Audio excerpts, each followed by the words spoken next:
ਸਤਿ ਸ੍ਰੀ ਅਕਾਲ। ਸਰੀਰਕ ਵਿਗਿਆਨ ਦਾ ਵਿਸ਼ਾ ਸੰਸਾਰ ਭਰ ਦੇ ਸਕੂਲਾਂ ਵਿੱਚ ਪੜ੍ਹਾਇਆ ਜਾਣ ਵਾਲਾ ਮੁੱਖ ਵਿਸ਼ਾ ਹੈ। ਇਹ ਪ੍ਰਾਇਮਰੀ ਅਤੇ ਸੈਕੰਡਰੀ ਪੱਧਰ 'ਤੇ ਪੜ੍ਹਾਇਆ ਜਾਂਦਾ ਹੈ ਤਾਂ ਜੋ ਬੱਚਿਆਂ ਵਿੱਚ ਸਰੀਰਕ ਸਿਹਤ ਬਾਰੇ ਜਾਗ੍ਰਿਤੀ ਪੈਦਾ ਕੀਤੀ ਜਾਏ ਅਤੇ ਇੱਕ ਨਰੋਏ ਅਤੇ ਸਿਹਤਮੰਦ ਸਮਾਜ ਦੀ ਸਿਰਜਣਾ ਕੀਤੀ ਜਾ ਸਕੇ। ਸਰੀਰਕ, ਸਮਾਜਕ, ਭਾਵਨਾਤਮਕ ਅਤੇ ਦਿਮਾਗੀ ਵਿਕਾਸ ਇਸ ਵਿਸ਼ੇ ਦਾ ਮੁੱਖ ਉਦੇਸ਼ ਹੈ। ਵੱਧ ਰਹੇ ਬੱਚਿਆਂ ਨੂੰ ਸਰੀਰਕ ਅੰਗਾਂ ਦੇ ਕੰਮਕਾਰ ਨੂੰ ਸਮਝਣਾ ਜ਼ਰੂਰੀ ਹੈ। ਉਹਨਾਂ ਦੇ ਜ਼ਿਹਨ ਵਿੱਚ ਉੱਭਰਦੇ ਸਵਾਲਾਂ ਦੇ ਜਵਾਬ ਬੜੀ ਸੌਖੀ ਅਤੇ ਸਰਲ ਭਾਸ਼ਾ ਵਿੱਚ ਦਿੱਤੇ ਗਏ ਹਨ।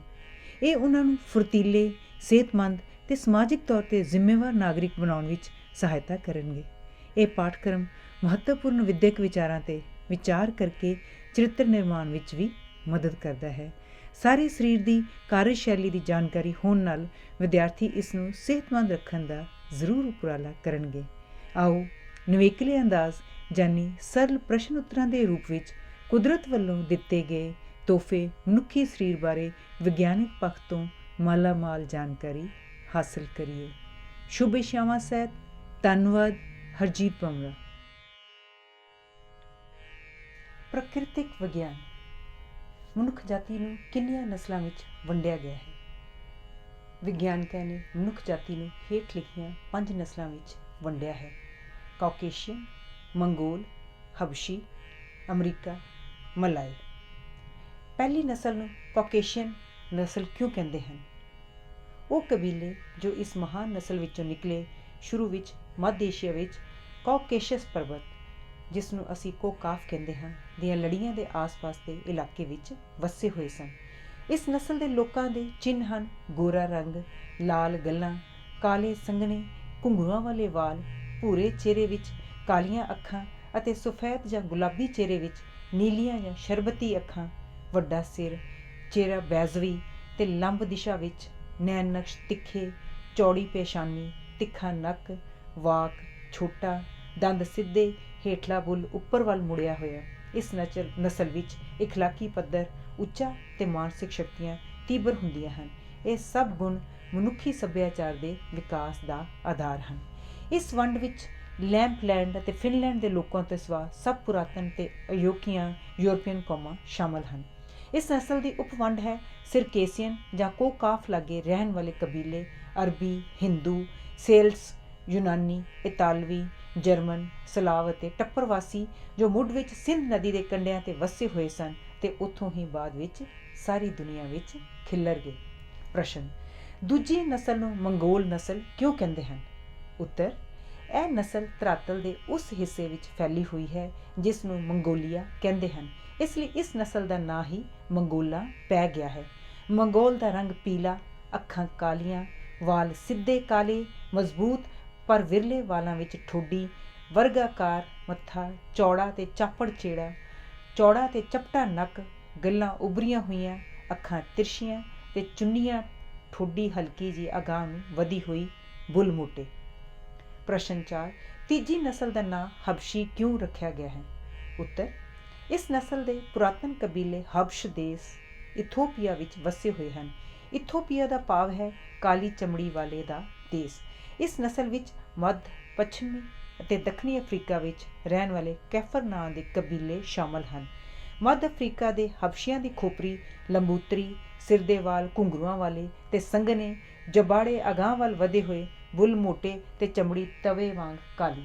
ਹਬਸ਼ ਦੇਸ਼ ਦੇ ਲੋਕਾਂ ਦੀ ਖੋਪਰੀ ਪਾਸਿਆਂ ਤੋਂ ਫਿੱਸੀ ਹੋਈ ਅਤੇ ਲੰਬੂਤਰੀ, ਮੱਥਾ ਪਿਛਾਂਹ ਵੱਲ ਹਟਿਆ ਹੋਇਆ, ਗੱਲ੍ਹਾਂ ਉਭਰੀਆਂ ਹੋਈਆਂ, ਨੱਕ ਦੀ ਘੋੜੀ ਫਿੱਸੀ ਹੋਈ, ਨਾਸਾਂ ਗੋਲ ਅਤੇ ਫੁੱਲੀਆਂ ਹੋਈਆਂ, ਵਾਕ ਚੌੜਾ ਅਤੇ ਬੁੱਲ੍ਹ ਮੋਟੇ, ਵਾਲ ਖੁਸ਼ਕ ਅਤੇ ਉੱਨ ਵਾਂਗ ਸੰਘਣੇ, ਦਾੜ੍ਹੀ ਵਿਰਲੀ ਅਤੇ ਕੇਵਲ ਠੋਡੀ 'ਤੇ ਹੀ ਜੁੱਸਾ ਤਕੜਾ, ਪੈਰ ਚੌੜੇ ਅਤੇ ਭਾਰੇ ਅਤੇ ਤਲਾ ਚਪਟਾ।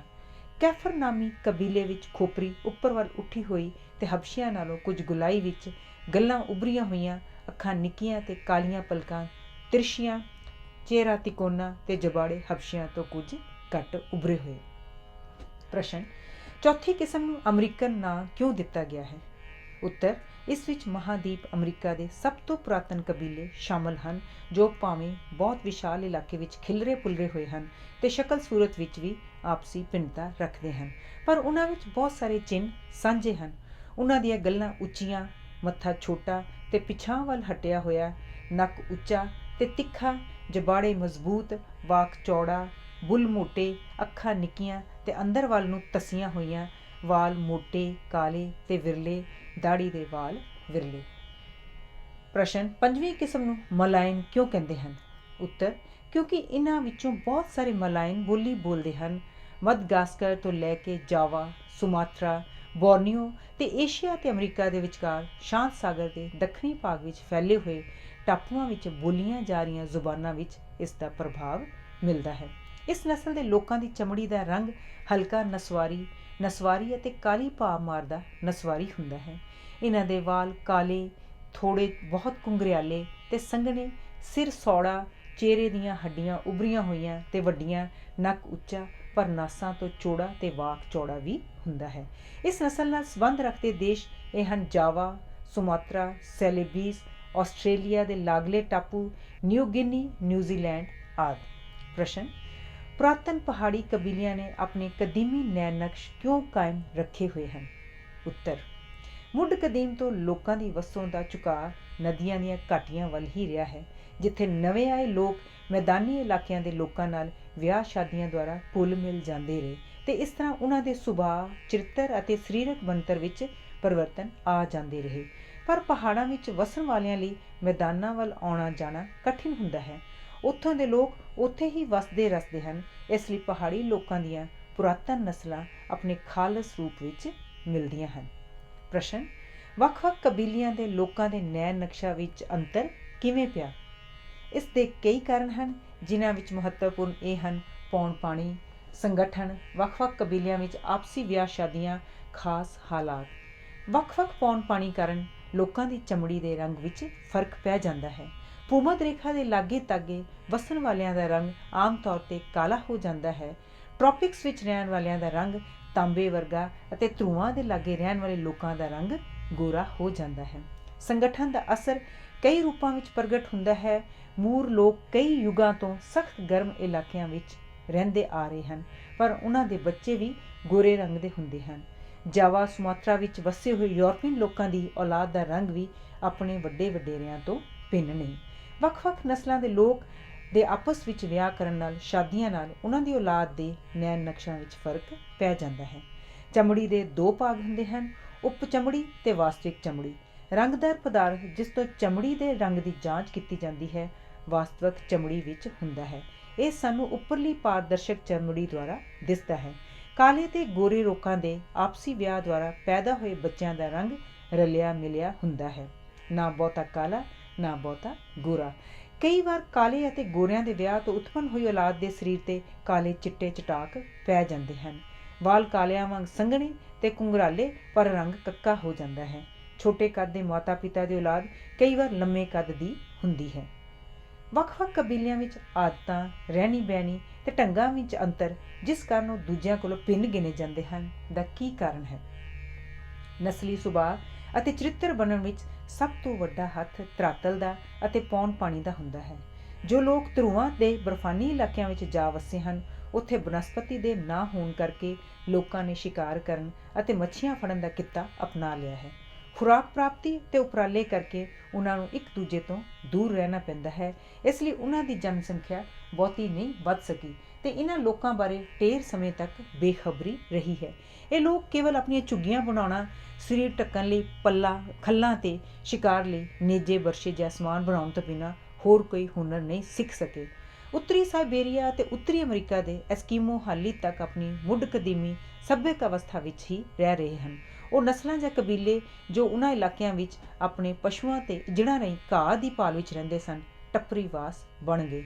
ਉੱਤਰੀ ਯੂਰਪ ਦੇ ਲੇਪਲੈਂਡ ਨਾਮੀ ਇਲਾਕੇ ਵਿੱਚ ਰਹਿਣ ਵਾਲੇ, ਉੱਤਰੀ ਮੱਧ ਏਸ਼ੀਆ ਵਿੱਚ ਰਹਿਣ ਵਾਲੇ, ਤਾਤਾਰ ਅਰਬ ਅਤੇ ਉੱਤਰੀ ਅਫਰੀਕਾ ਦੇ ਮਾਰੂਥਲਾਂ ਵਿੱਚ ਰਹਿਣ ਵਾਲੇ ਬੱਦੂ ਲੋਕ ਦੱਖਣੀ ਅਫਰੀਕਾ ਦੇ ਹੌਟਨਟਾਟ ਤੇ ਕੇਫਰ ਟੱਪਰੀਵਾਸਾਂ ਦੇ ਪ੍ਰਮੁੱਖ ਕਬੀਲੇ ਹਨ।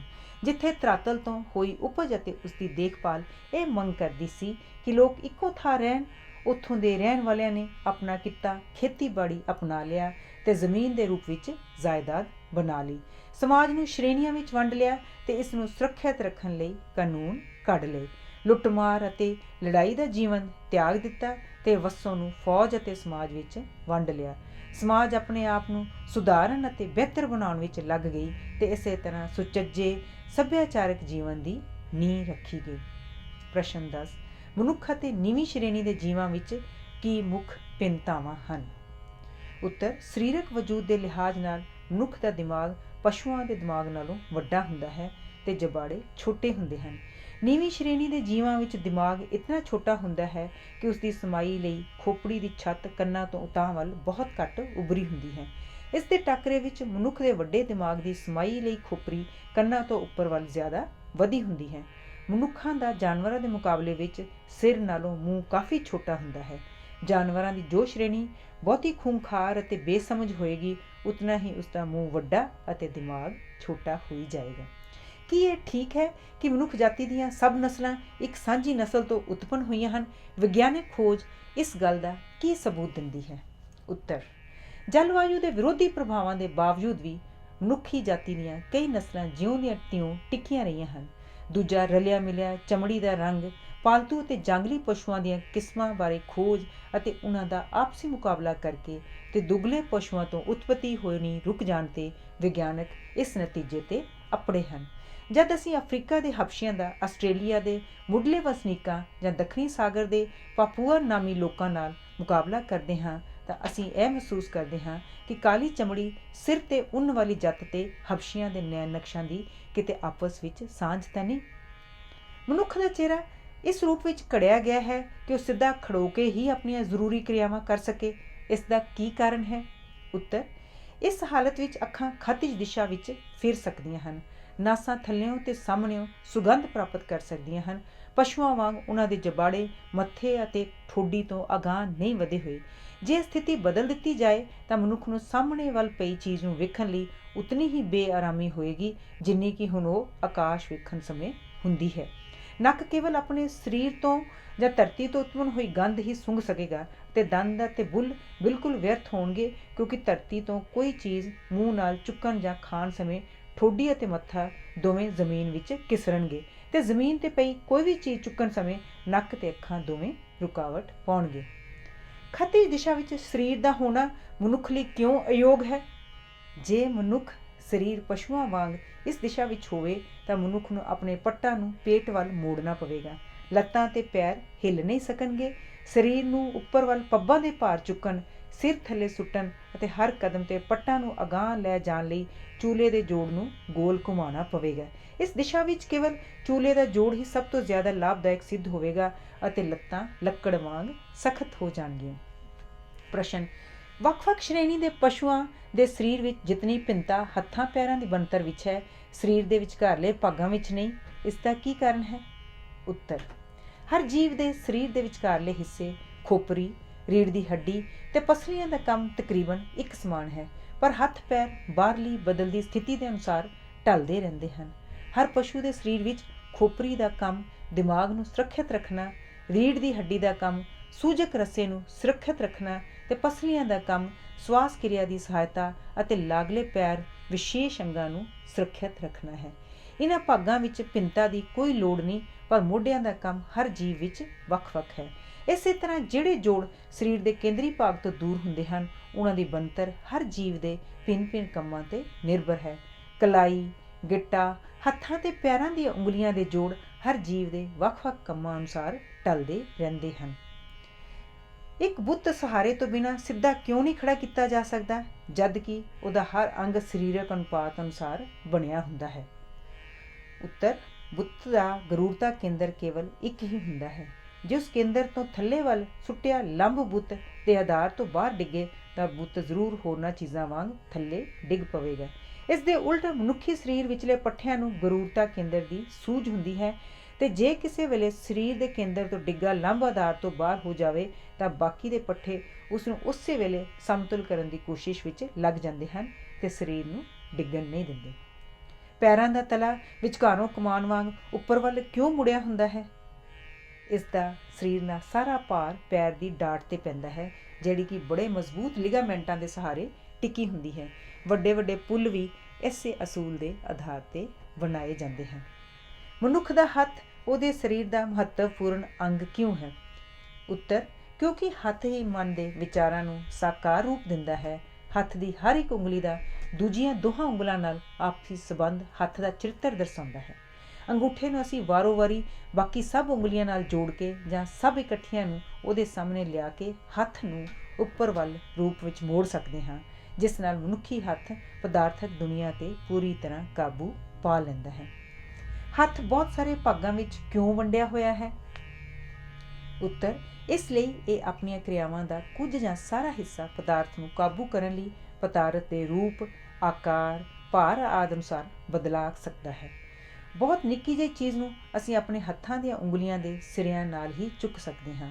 ਉਸ ਤੋਂ ਭਾਰੀ ਚੀਜ਼ ਨੂੰ ਉਂਗਲਾਂ ਦੇ ਸਿਰਿਆਂ ਨਾਲ ਨਹੀਂ, ਬਲਕਿ ਸਾਰੀਆਂ ਉਂਗਲਾਂ ਵਰਤ ਕੇ ਅਤੇ ਉਸ ਤੋਂ ਵੀ ਵੱਡੀ ਚੀਜ਼ ਸਾਰਾ ਹੱਥ ਵਰਤ ਕੇ ਚੁੱਕ ਸਕਦੇ ਹਾਂ। ਜੇ ਹੱਥ ਇਹਨਾਂ ਵੱਖ-ਵੱਖ ਭਾਗਾਂ ਵਿੱਚ ਨਾ ਵੰਡਿਆ ਹੁੰਦਾ ਤਾਂ ਅਸੀਂ ਕਿਸੇ ਚੀਜ਼ ਨੂੰ ਵੀ ਚੁੱਕ ਨਾ ਸਕਦੇ। ਪ੍ਰਸ਼ਨ, ਹੱਥਾਂ ਨੂੰ ਸ਼ਕਲ ਵਿੱਚ ਇੱਕੋ ਜਿਹਾ ਪਰ ਇੱਕ ਦੂਜੇ ਵੱਲ ਮੁੜੇ ਹੋਏ ਕਿਉਂ ਬਣਾਇਆ ਗਿਆ ਹੈ? ਉੱਤਰ, ਕਿਉਂਕਿ ਜਦ ਸਾਨੂੰ ਕਿਸੇ ਬਹੁਤ ਵੱਡੀ ਚੀਜ਼ ਨੂੰ ਚੁੱਕਣਾ ਹੁੰਦਾ ਹੈ ਤਾਂ ਇਹ ਜ਼ਰੂਰੀ ਹੈ ਕਿ ਇਹ ਇੱਕ ਦੂਜੇ ਨੂੰ ਸਹਿਯੋਗ ਦੇ ਸਕਣ। ਉਂਗਲਾਂ ਦੇ ਸਿਰੇ ਨਰਮ ਅਤੇ ਗੋਲ ਆਕਾਰ ਦੇ ਕਿਉਂ ਹੁੰਦੇ ਹਨ? ਜੇ ਉਂਗਲਾਂ ਦੇ ਸਿਰ ਮਾਸ ਦੀ ਥਾਂ ਕੇਵਲ ਹੱਡੀਆਂ ਦੇ ਹੀ ਬਣੇ ਹੁੰਦੇ ਤਾਂ ਅਸੀਂ ਕੰਡਿਆਂ ਜਾਂ ਵਾਲਾਂ ਵਰਗੀ ਬਰੀਕ ਵਸਤੂ ਨੂੰ ਕਦੀ ਵੀ ਨਾ ਪਕੜ ਸਕਦੇ। ਕਿਸੇ ਬਰੀਕ ਵਸਤੂ ਨੂੰ ਪਕੜਨ ਲਈ ਜ਼ਰੂਰੀ ਹੈ ਉਸ ਚੀਜ਼ ਦਾ ਕੁਝ ਹਿੱਸਾ ਉਸ ਚੀਜ਼ ਵਿੱਚ ਕਰ ਜਾਏ ਤਾਂ ਉਸ ਦਾ ਜਿਸ ਦੁਆਰਾ ਉਹ ਪਕੜੀ ਜਾਣੀ ਹੋਵੇ। ਇਹ ਸ਼ਰਤ ਲਚੀਲੀਆਂ ਹੋਣ ਕਾਰਨ ਮਾਸਪੇਸ਼ੀਆਂ ਹੀ ਪੂਰੀਆਂ ਕਰ ਸਕਦੀਆਂ ਹਨ।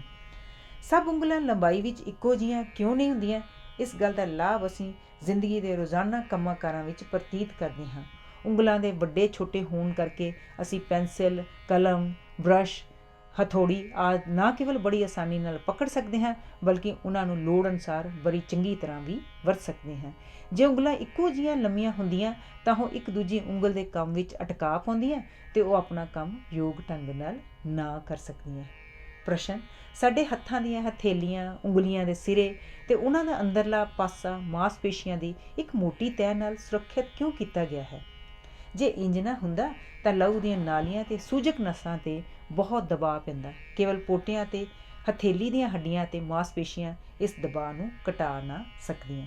ਪ੍ਰਸ਼ਨ, ਉਂਗਲਾਂ ਦੇ ਸਿਰਿਆਂ ਦੇ ਲਾਗੇ ਨਹੁੰ ਕੀ ਕੰਮ ਕਰਦੇ ਹਨ? ਉੱਤਰ, ਜੇ ਉਂਗਲਾਂ ਦੇ ਸਿਰਿਆਂ 'ਤੇ ਨਹੁੰ ਨਾ ਲੱਗੇ ਹੁੰਦੇ ਤਾਂ ਅਸੀਂ ਸਖਤ ਵਸਤਾਂ ਨੂੰ ਪਕੜਨ ਤੋਂ ਅਸਮਰੱਥ ਰਹਿੰਦੇ। ਸਖਤ ਵਸਤਾਂ ਨੂੰ ਪਕੜਨ ਸਮੇਂ ਨਹੁੰ ਮਾਸਪੇਸ਼ੀਆਂ ਨੂੰ ਆਪਣੀ ਥਾਂ ਤੋਂ ਤਿਲਕ ਕੇ ਇੱਧਰ ਉੱਧਰ ਨਹੀਂ ਹੋਣ ਦਿੰਦੇ। ਬਾਰੀਕ ਚੀਜ਼ਾਂ ਨੂੰ ਪਕੜਨ ਲਈ ਵੀ ਨਹੁੰਾਂ ਦੀ ਜ਼ਰੂਰਤ ਹੈ।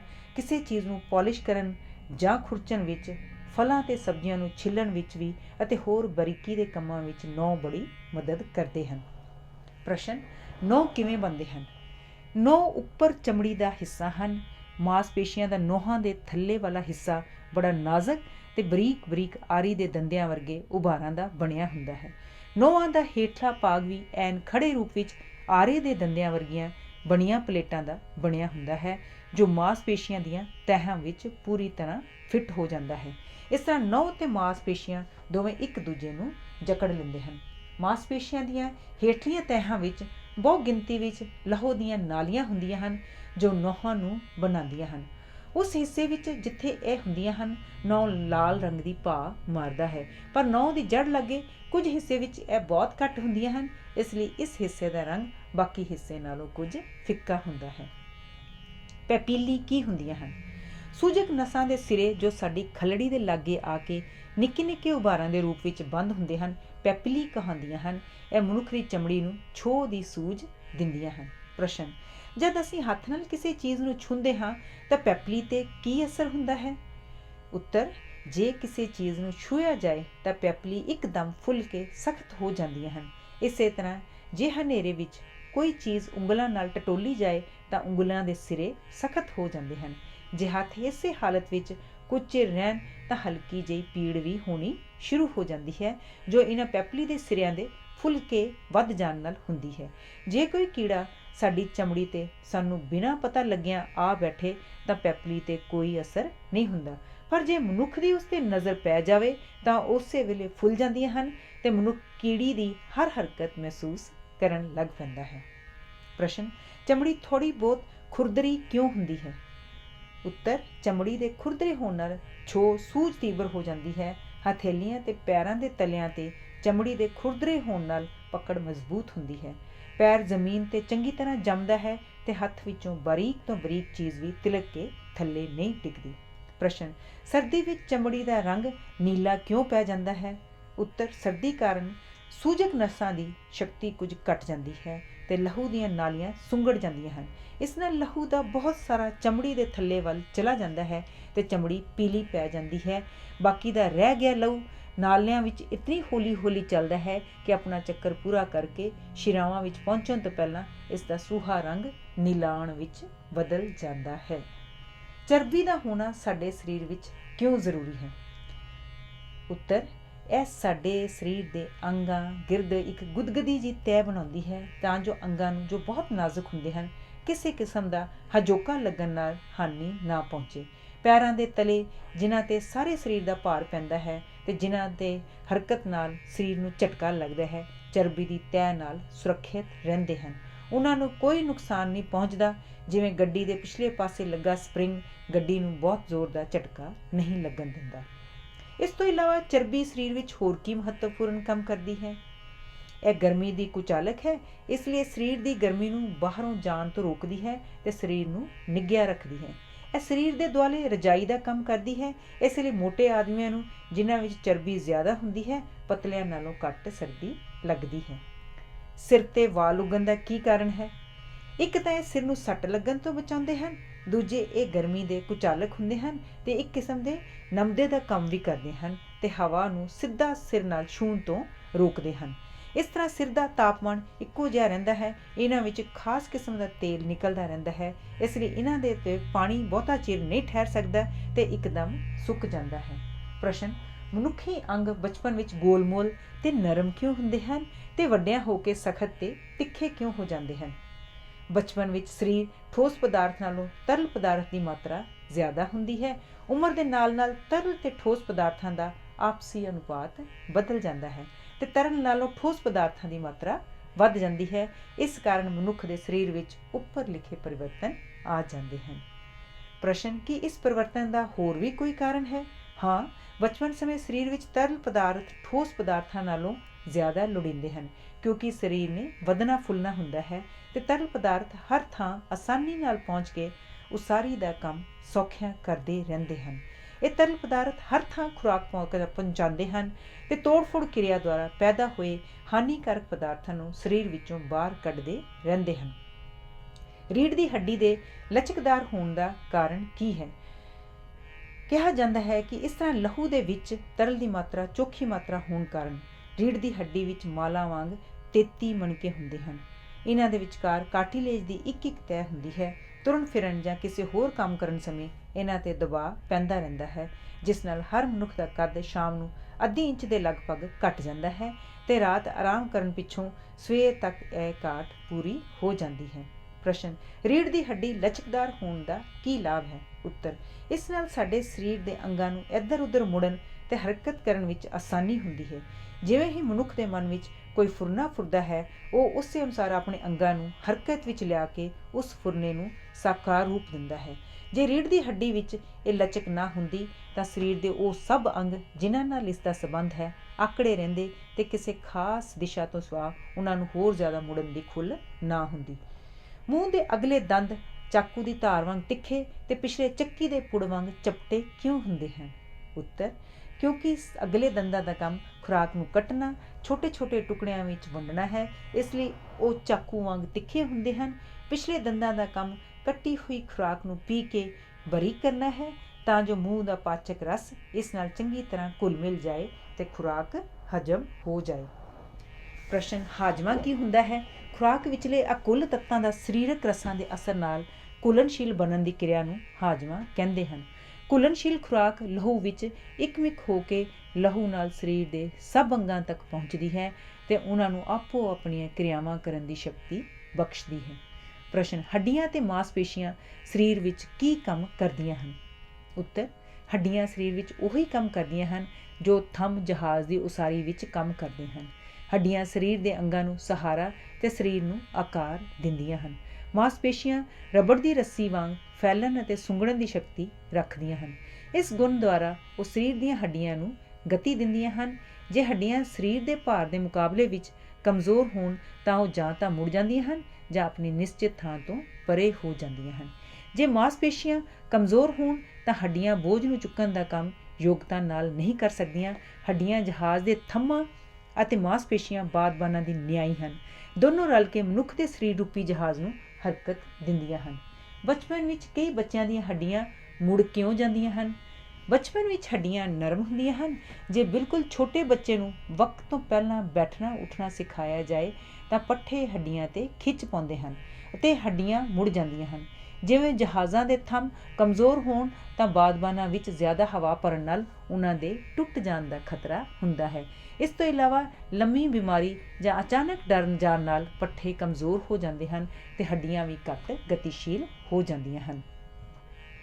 ਹੱਡੀਆਂ ਦੇ ਜੋੜ ਸਾਰੀ ਉਮਰ ਕੰਮ ਕਰਦੇ ਰਹਿੰਦੇ ਹਨ। ਕੀ ਕਾਰਨ ਹੈ ਕਿ ਨਾ ਤਾਂ ਉਹ ਘਸਦੇ ਹਨ ਅਤੇ ਨਾ ਹੀ ਆਪਣੀ ਕਿਰਿਆ ਵਿੱਚ ਢਿੱਲੇ ਪੈਂਦੇ ਹਨ? ਉੱਤਰ, ਹੱਡੀਆਂ ਨੂੰ ਘਸਣ ਤੋਂ ਬਚਾਉਣ ਲਈ ਕੁਦਰਤ ਨੇ 3 ਢੰਗ ਵਰਤੇ ਹਨ। ਪਹਿਲਾ, ਆਪਸ ਵਿੱਚ ਜੁੜਨ ਵਾਲੀਆਂ 2 ਹੱਡੀਆਂ ਦੇ ਵਿਚਕਾਰ ਕੁਦਰਤ ਨੇ ਨਰਮ ਪਦਾਰਥ ਦੀ ਇੱਕ ਗੱਦੀ ਜਿਹੀ ਰੱਖੀ ਹੈ ਜਿਸ ਨੂੰ ਕਾਰਟਿਲੇਜ ਕਹਿੰਦੇ ਹਨ। ਇਸ ਦੇ ਵਿਚਕਾਰ ਹੋਣ ਨਾਲ ਹੱਡੀਆਂ ਇੱਕ ਦੂਜੇ ਨਾਲ ਰਗੜ ਨਹੀਂ ਖਾਂਦੀਆਂ। ਦੂਸਰਾ, ਜੋੜ ਦੇ ਗਿਰਦ ਕੁਦਰਤ ਨੇ ਇੱਕ ਲਚਕਦਾਰ ਝਿੱਲੀ ਜਿਹੀ ਚੜਾਈ ਹੁੰਦੀ ਹੈ ਜਿਸ ਵਿੱਚੋਂ ਇੱਕ ਪ੍ਰਕਾਰ ਦਾ ਤੇਲ ਨਿਕਲਦਾ ਰਹਿੰਦਾ ਹੈ ਜੋ ਜੋੜਾਂ ਨੂੰ ਘਸਣ ਤੋਂ ਬਚਾਉਂਦਾ ਹੈ। ਮਸ਼ੀਨਾਂ ਵਿੱਚ ਵੀ ਤੇਲ ਇਸੇ ਲਈ ਦਿੱਤਾ ਜਾਂਦਾ ਹੈ ਕਿ ਪੁਰਜੇ ਨਾ ਘਸਣ। ਤੀਸਰਾ, ਹਰ ਜੀਵ ਦੇ ਸਰੀਰ ਵਿੱਚ ਹੋ ਰਹੀ ਤੋੜ ਫੋੜ ਦੀ ਕਿਰਿਆ ਦੇ ਨਾਲ ਨਾਲ ਮੁਰੰਮਤ ਵੀ ਕੁਦਰਤ ਵੱਲੋਂ ਹੀ ਹੁੰਦੀ ਰਹਿੰਦੀ ਹੈ। ਗਤੀ ਰਹਿਤ ਜੋੜ ਕਿਵੇਂ ਬਣੇ ਹੁੰਦੇ ਹਨ? ਜਿਨ੍ਹਾਂ ਜੋੜਾਂ ਵਿੱਚ ਕਿਸੇ ਕਿਸਮ ਦੀ ਗਤੀ ਦੀ ਲੋੜ ਨਹੀਂ ਹੁੰਦੀ ਉਹ ਕੁਦਰਤ ਦੀ ਦੂਰ ਦ੍ਰਿਸ਼ਟੀ ਦਾ ਇੱਕ ਚਮਤਕਾਰ ਹਨ। ਦੰਦ ਜਬਾੜੇ ਵਿੱਚ ਇੰਜ ਠੁਕੇ ਹੁੰਦੇ ਹਨ ਜਿਵੇਂ ਲੱਕੜੀ ਵਿੱਚ ਕਿੱਲਾ ਠੁਕਿਆ ਹੁੰਦਾ ਹੈ। ਇਸੇ ਤਰ੍ਹਾਂ ਖੋਪਰੀ ਦੀਆਂ ਹੱਡੀਆਂ ਆਰੀ ਦੇ ਦੰਦਿਆਂ ਵਰਗੇ ਜੋੜਾਂ ਦੇ ਰੂਪ ਵਿੱਚ ਇੱਕ ਦੂਜੇ ਵਿੱਚ ਪੂਰੀ ਤਰ੍ਹਾਂ ਫਿੱਟ ਹੋ ਕੇ ਇੱਕ ਮਜ਼ਬੂਤ ਜੋੜ ਬਣਾਉਂਦੀਆਂ ਹਨ। ਪ੍ਰਸ਼ਨ, ਪਸਲੀਆਂ ਦੀ ਬਣਾਵਟ ਬਾਰੇ ਤੁਸੀਂ ਕੀ ਜਾਣਦੇ ਹੋ? ਪਸਲੀਆਂ ਸਾਡੇ ਪਿੰਜਰ ਦਾ ਖੋਲ ਬਣਾਉਂਦੀਆਂ ਹਨ। ਇਸ ਵਿੱਚ ਫੇਫੜੇ, ਦਿਲ ਆਦਿ ਵਰਗੇ ਮਹੱਤਵਪੂਰਨ ਅੰਗ ਸੁਰੱਖਿਅਤ ਹੁੰਦੇ ਹਨ। ਪਸਲੀਆਂ ਸਾਹਮਣੇ ਪਾਸਿਓਂ ਛਾਤੀ ਦੀ ਹੱਡੀਆਂ ਨਾਲ ਕਾਰਟਿਲੇਜ ਦੁਆਰਾ ਅਤੇ ਪਿਛਲੇ ਪਾਸਿਓਂ ਰੀੜ੍ਹ ਦੀ ਹੱਡੀ ਦੇ ਮੋਹਰਿਆਂ ਨਾਲ ਜੁੜੀਆਂ ਹੁੰਦੀਆਂ ਹਨ। ਪਸਲੀਆਂ ਨੂੰ ਛਾਤੀ ਦੀ ਹੱਡੀ ਨਾਲ ਜੋੜਨ ਵਾਲੀ ਕਾਰਟਿਲੇਜ ਰਬੜ ਵਾਂਗ ਲਚਕਦਾਰ ਹੁੰਦੀ ਹੈ। ਇਸ ਲਈ ਫੇਫੜਿਆਂ ਦੇ ਫੈਲਣ ਸੁੰਗੜਨ ਸਮੇਂ ਇਹ ਖੁਦ ਵੀ ਫੈਲਦਾ ਸੁੰਗੜਦਾ ਰਹਿੰਦਾ ਹੈ।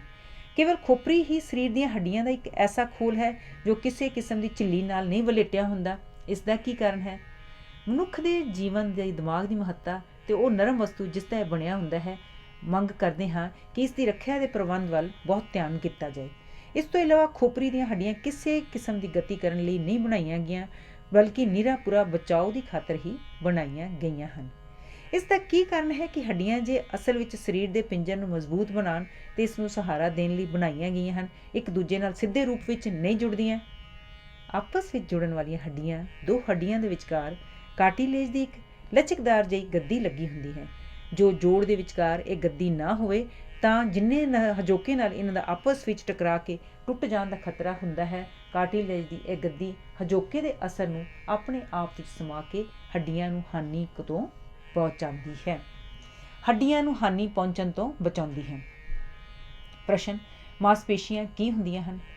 ਹਰ ਇੱਕ ਮਾਸਪੇਸ਼ੀ ਧਾਗੇ ਵਰਗੇ ਬਰੀਕ ਬਰੀਕ ਰੇਸ਼ਿਆਂ ਦੀ ਬਣੀ ਹੁੰਦੀ ਹੈ। ਇਹਨਾਂ ਰੇਸ਼ਿਆਂ ਵਿੱਚ ਰਬੜ ਵਾਂਗ ਸੁੰਗੜਨ ਅਤੇ ਫੈਲਣ ਦੀ ਸ਼ਕਤੀ ਹੁੰਦੀ ਹੈ। ਇਹ ਰੇਸ਼ੇ ਬਹੁਤ ਹੀ ਬਰੀਕ ਪਾਰਦਰਸ਼ਕ ਝਿੱਲੀ ਵਿੱਚ ਲਪੇਟੇ ਹੁੰਦੇ ਹਨ ਜੋ ਮਾਸਪੇਸ਼ੀਆਂ ਦੇ ਸਿਰਿਆਂ ਲਾਗੇ ਪਹੁੰਚ ਕੇ ਗਿਣਤੀ ਵਿੱਚ ਕੱਟ ਜਾਂਦੇ ਹਨ ਅਤੇ ਅੰਤ ਵਿੱਚ ਖਤਮ ਹੋ ਜਾਂਦੇ ਹਨ। ਇਹਨਾਂ ਨੂੰ ਕੱਜਣ ਵਾਲੀਆਂ ਝਿੱਲੀਆਂ ਇਹਨਾਂ ਰੇਸ਼ਿਆਂ ਤੋਂ ਆਜ਼ਾਦ ਹੋ ਕੇ ਇੱਕ ਚਪਟੇ ਜਿਹੇ ਫੀਤੇ ਦਾ ਰੂਪ ਧਾਰਨ ਕਰ ਲੈਂਦੀਆਂ ਹਨ ਜਿਨ੍ਹਾਂ ਨੂੰ ਟੈਂਡਨ ਕਹਿੰਦੇ ਹਨ। ਜਦ ਮਾਸਪੇਸ਼ੀਆਂ ਸੁੰਗੜਦੀਆਂ ਹਨ ਤਾਂ ਉਹਨਾਂ ਦੀ ਖਿੱਚ ਟੈਂਡਨਸ 'ਤੇ ਪੈਂਦੀ ਹੈ ਜਿਸ ਨਾਲ ਉਹ ਉਸ ਹੱਡੀ ਨੂੰ ਖਿੱਚਦੇ ਹਨ ਜਿਨ੍ਹਾਂ ਨਾਲ ਉਹ ਜੁੜੇ ਹੁੰਦੇ ਹਨ।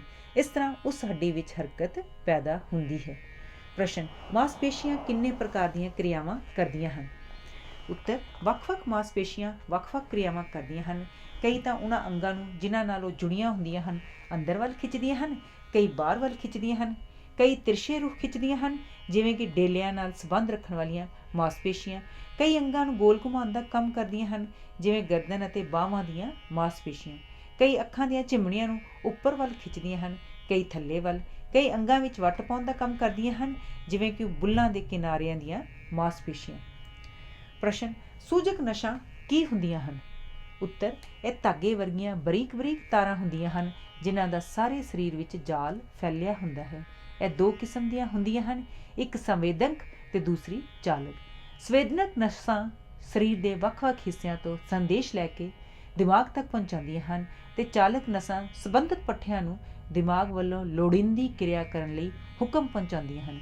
ਜਿਵੇਂ ਪੁਤਲੀਆਂ ਦਾ ਤਮਾਸ਼ਾ ਕਰਨ ਵਾਲਾ ਪਰਦੇ ਦੇ ਪਿੱਛੇ ਲੁਕ ਕੇ ਪੁਤਲੀਆਂ ਦੇ ਅੰਗ ਨਾਲ ਬਰੀਕ ਬਰੀਕ ਤਾਰਾਂ ਨੂੰ ਹਿਲਾ ਕੇ ਪੁਤਲੀਆਂ ਦੇ ਅੰਗਾਂ ਵਿੱਚ ਗਤੀ ਪੈਦਾ ਕਰਦਾ ਹੈ, ਇਸੇ ਤਰ੍ਹਾਂ ਦਿਮਾਗ ਇਹਨਾਂ ਤਾਰਾਂ ਦੁਆਰਾ ਜੀਵ ਦੇ ਸਰੀਰ ਵਿੱਚ ਆਪਣੀ ਮਰਜ਼ੀ ਅਨੁਸਾਰ ਵੱਖ-ਵੱਖ ਗਤੀਆਂ ਪੈਦਾ ਕਰਦਾ ਹੈ। ਪ੍ਰਸ਼ਨ, ਟੈਂਡਨ ਕੀ ਹੁੰਦੇ ਹਨ? ਉੱਤਰ, ਇਹ ਰੱਸੀ ਰੂਪੀ ਅੰਗ ਹੁੰਦੇ ਹਨ ਜੋ ਮਾਸਪੇਸ਼ੀਆਂ ਦੇ ਸਿਰਿਆਂ ਤੇ ਲੱਗੇ ਹੁੰਦੇ ਹਨ। ਇਹ ਨਾ ਸਿਰਫ ਮਾਸਪੇਸ਼ੀਆਂ ਨੂੰ ਖਿੱਚ ਕੇ ਰੱਖਣ ਦਾ ਕੰਮ ਕਰਦੇ ਹਨ ਬਲਕਿ ਅੰਗਾਂ ਨੂੰ ਸੁੰਦਰਤਾ ਬਖਸ਼ਦੇ ਹਨ। ਇਹ ਉਹ ਉਸ ਥਾਂ ਤੇ ਹੁੰਦੇ ਹਨ ਜਿੱਥੇ ਮਾਸਪੇਸ਼ੀਆਂ ਹੱਡੀਆਂ ਨਾਲ ਜੁੜਦੀਆਂ ਹਨ। ਦਿਲ, ਮਿਹਦੇ, ਅੰਤੜੀਆਂ, ਖੁਰਾਕ ਨਾਲੀ ਆਦਿ ਵਿੱਚ ਟੈਂਡਨਸ ਦੀ ਲੋੜ ਨਹੀਂ ਹੁੰਦੀ ਕਿਉਂਕਿ ਇਹਨਾਂ ਅੰਗਾਂ ਦੀਆਂ ਮਾਸਪੇਸ਼ੀਆਂ ਕੇਵਲ ਸੁੰਗੜਨ ਅਤੇ ਫੈਲਣ ਦੀ ਕਿਰਿਆ ਨਾਲ ਗਤੀ ਵਿੱਚ ਆਉਂਦੀਆਂ ਹਨ ਤੇ ਇਹਨਾਂ ਨੂੰ ਕਿਸੇ ਚੀਜ਼ ਦੀ ਟੋਇਕ ਦੀ ਲੋੜ ਨਹੀਂ ਪੈਂਦੀ। ਪਰ ਜਦ ਟੈਂਡਨ ਹੱਡੀਆਂ ਉੱਪਰੋਂ ਲੰਘਦੇ ਹਨ ਤੇ ਜੋੜਾਂ ਨੂੰ ਪਾਰ ਕਰਦੇ ਹਨ ਤਾਂ ਸ਼ਕਤੀ ਥੋੜ੍ਹੀ ਥਾਂ ਵਿੱਚ ਇਕੱਠੀ ਹੋ ਜਾਂਦੀ ਹੈ ਤੇ ਉਹਨਾਂ ਦੇ ਰੱਸੀ ਰੂਪੀ ਲੰਮੇ ਸਿਰੇ ਹੱਡੀਆਂ ਨੂੰ ਖਿੱਚਦੇ ਹਨ ਤੇ ਸਾਡੀ ਇੱਛਾ ਅਨੁਸਾਰ ਉਹਨਾਂ ਨੂੰ ਉੱਪਰ ਚੁੱਕਦੇ ਹਨ। ਟੈਂਡਨਸ ਵਿੱਚ ਸੂਜਕ ਨਸਾਂ ਨਹੀਂ ਹੁੰਦੀਆਂ। ਕਾਰਟਿਲੇਜ ਕੀ ਹੁੰਦੀ ਹੈ? ਇਹ ਸਰੀਰ ਦੀ ਬਣਤਰ ਵਿੱਚ ਹਿੱਸਾ ਲੈਣ ਵਾਲੀ ਇੱਕ ਵਸਤੂ ਹੈ ਜਿਸ ਵਿੱਚ ਹੱਡੀ ਦੀ ਪਕਿਆਈ ਅਤੇ ਮਾਸਪੇਸ਼ੀਆਂ ਦੀ ਲਚਕ ਹੁੰਦੀ ਹੈ। ਸਰੀਰ ਦੇ ਕਈ ਹਿੱਸਿਆਂ ਵਿੱਚ ਹੱਡੀ ਨੂੰ ਵਧਾਉਣ ਲਈ ਕਾਰਟਿਲੇਜ ਇਸ ਦੇ ਨਾਲ ਹੀ ਜੁੜੀ ਹੁੰਦੀ ਹੈ, ਜਿਵੇਂ ਕਿ ਪਸਲੀਆਂ ਦਾ ਛਾਤੀ ਦੀ ਹੱਡੀ ਨਾਲ ਜੁੜਿਆ ਕੁਝ ਭਾਗ ਜੋ ਕਾਰਟਿਲੇਜ ਦਾ ਹੁੰਦਾ ਹੈ। ਜੇ ਹੱਡੀਆਂ ਨੂੰ ਤੇਜ਼ਾਬ ਵਿੱਚ ਕੁਝ ਸਮਾਂ ਰੱਖ ਕੇ ਉਹਨਾਂ ਵਿੱਚੋਂ ਖਣਿਜ ਪਦਾਰਥ ਕੱਢ ਲਿਆ ਜਾਏ ਤਾਂ ਉਹਨਾਂ ਵਿਚਲਾ ਬਾਕੀ ਰਹਿ ਗਿਆ ਰਬੜ ਵਰਗਾ ਹਿੱਸਾ ਕਾਰਟਿਲੇਜ ਰੂਪੀ ਪਦਾਰਥ ਹੁੰਦਾ ਹੈ। ਲਿਗਾਮੈਂਟ ਕੀ ਹੁੰਦੇ ਹਨ? ਕਈ ਸਿੱਧੇ ਰੇਸ਼ੇ ਆਪੋ ਵਿੱਚ ਮਿਲ ਕੇ ਰੱਸੀ ਦਾ ਰੂਪ ਧਾਰਨ ਕਰ ਲੈਂਦੇ ਹਨ। ਇਹ ਰੱਸੀਆਂ ਉਹਨਾਂ ਹੱਡੀਆਂ ਦੇ ਸਿਰੇ ਤੇ ਲੱਗੀਆਂ ਹੁੰਦੀਆਂ ਹਨ ਅਤੇ ਇੱਕ ਥੈਲੀ ਦਾ ਰੂਪ ਧਾਰਨ ਕਰ ਲੈਂਦੀਆਂ ਹਨ ਜੋ ਇੱਕ ਦੂਜੇ ਤੇ ਤਿਲਕਦੀਆਂ ਹੋਣ। ਇਹ ਲਚਕੀਲੇ ਨਹੀਂ ਹੁੰਦੇ, ਇਸ ਲਈ ਜੇ ਇਹਨਾਂ ਤੇ ਲੋੜ ਤੋਂ ਜ਼ਿਆਦਾ ਖਿੱਚ ਪੈ ਜਾਵੇ ਤਾਂ ਇਹ ਸੁੱਜ ਜਾਂਦੇ ਹਨ ਤੇ ਇਸ ਕਰਕੇ ਦਰਦ ਕਰਨ ਲੱਗ ਪੈਂਦੇ ਹਨ। ਮਨੁੱਖੀ ਸਰੀਰ ਦੇ ਅੰਦਰਲੇ ਅੰਗ ਦਿਲ, ਫੇਫੜੇ, ਜਿਗਰ, ਮਿਹਦਾ ਤੇ ਦਿਮਾਗ ਆਦਿ। ਲਹੂ ਕਿਵੇਂ ਬਣਦਾ ਹੈ? ਪਹਿਲਾ ਪ੍ਰਸ਼ਨ, ਜੋ ਖੁਰਾਕ ਅਸੀਂ ਖਾਂਦੇ ਹਾਂ ਉਹਨੂੰ ਅੰਦਰ ਲੰਘਾਉਣ ਤੋਂ ਪਹਿਲਾਂ ਅਸੀਂ ਉਹਨੂੰ ਦੰਦਾਂ ਦੀ ਮਦਦ ਨਾਲ ਚੰਗੀ ਤਰ੍ਹਾਂ ਚਿੱਥਦੇ ਹਾਂ। ਮੂੰਹ ਵਿੱਚੋਂ ਖੁਰਾਕ ਮਿਹਦੇ ਵਿੱਚ ਜਾਂਦੀ ਹੈ।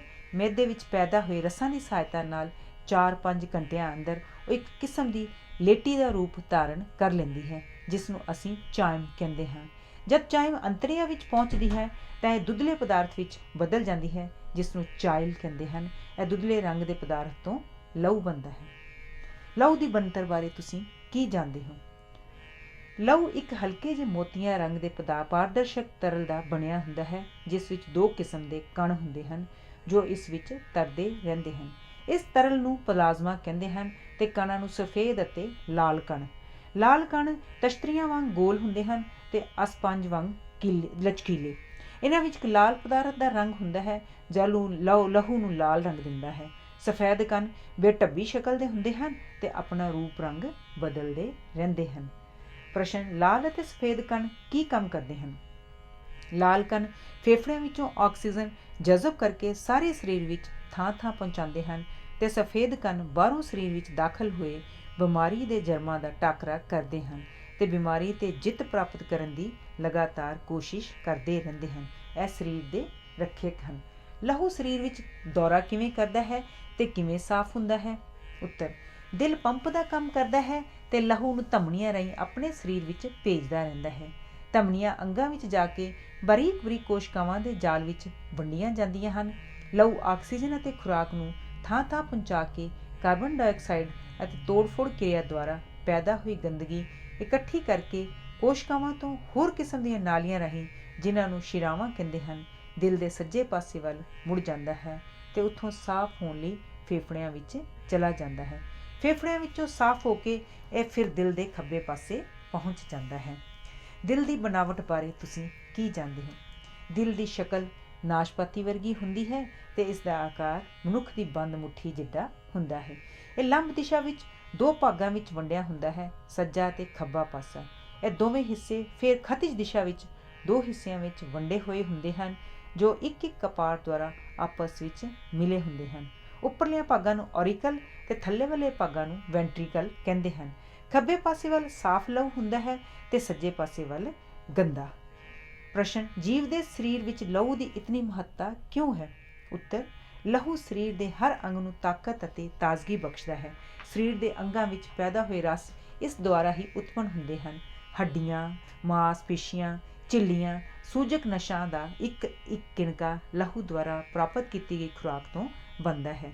ਸਰੀਰ ਵਿੱਚ ਕੋਈ ਵੀ ਕਿਰਿਆ ਲਹੂ ਦੀ ਸਹਾਇਤਾ ਤੋਂ ਬਿਨਾਂ ਨਹੀਂ ਹੁੰਦੀ। ਜੇ ਕਿਸੇ ਕਾਰਨ ਦਿਮਾਗ ਵਿੱਚ ਲਹੂ ਦੇ ਗੇੜ ਵਿੱਚ ਰੁਕਾਵਟ ਆ ਜਾਵੇ ਤਾਂ ਮਨੁੱਖ ਦੀ ਸੂਝ ਸ਼ਕਤੀ ਇੱਕਦਮ ਸਮਾਪਤ ਹੋ ਜਾਵੇਗੀ ਅਤੇ ਦਿਮਾਗ ਦੀ ਕਿਰਿਆ ਰੁਕ ਜਾਵੇਗੀ। ਪ੍ਰਸ਼ਨ, ਲਹੂ ਦਾ ਰੰਗ ਲਾਲ ਹੁੰਦਾ ਹੈ ਪਰ ਸ਼ਿਰਾਵਾਂ ਨੀਲੇ ਰੰਗ ਦੀਆਂ ਕਿਉਂ ਨਜ਼ਰ ਆਉਂਦੀਆਂ ਹਨ?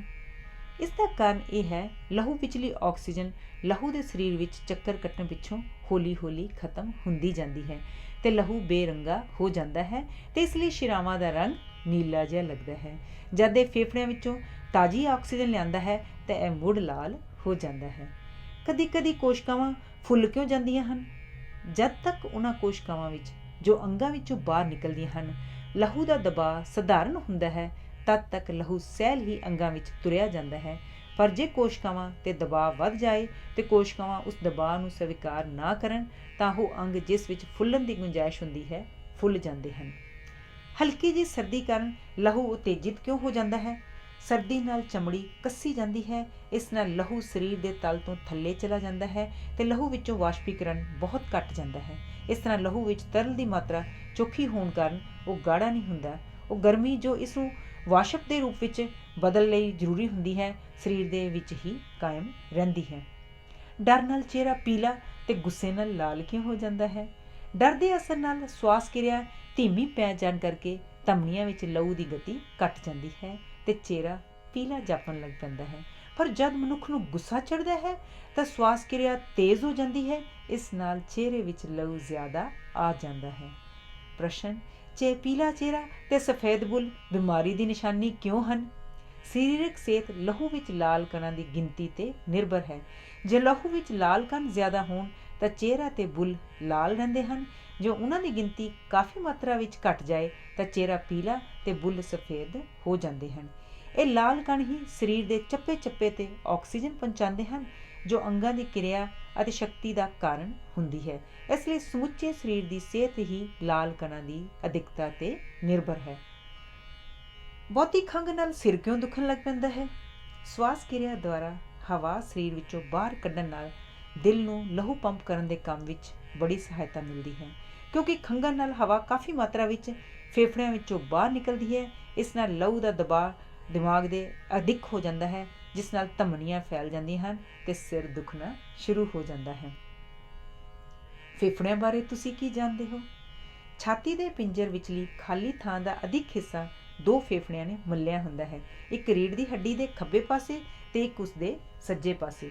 ਇਹਨਾਂ ਦੀ ਤੁਲਨਾ ਦੋ ਵੱਡੇ ਵੱਡੇ ਸਪੰਜ ਦੇ ਟੁਕੜਿਆਂ ਨਾਲ ਕੀਤੀ ਜਾ ਸਕਦੀ ਹੈ ਜੋ ਇੱਕ ਵਾਰੀ ਲਹੂ ਅਤੇ ਉਸ ਵਿਚਲੀ ਹਵਾ ਚੂਸਦੇ ਹਨ ਅਤੇ ਦੂਜੀ ਵਾਰੀ ਨਿਚੋੜਦੇ ਹਨ।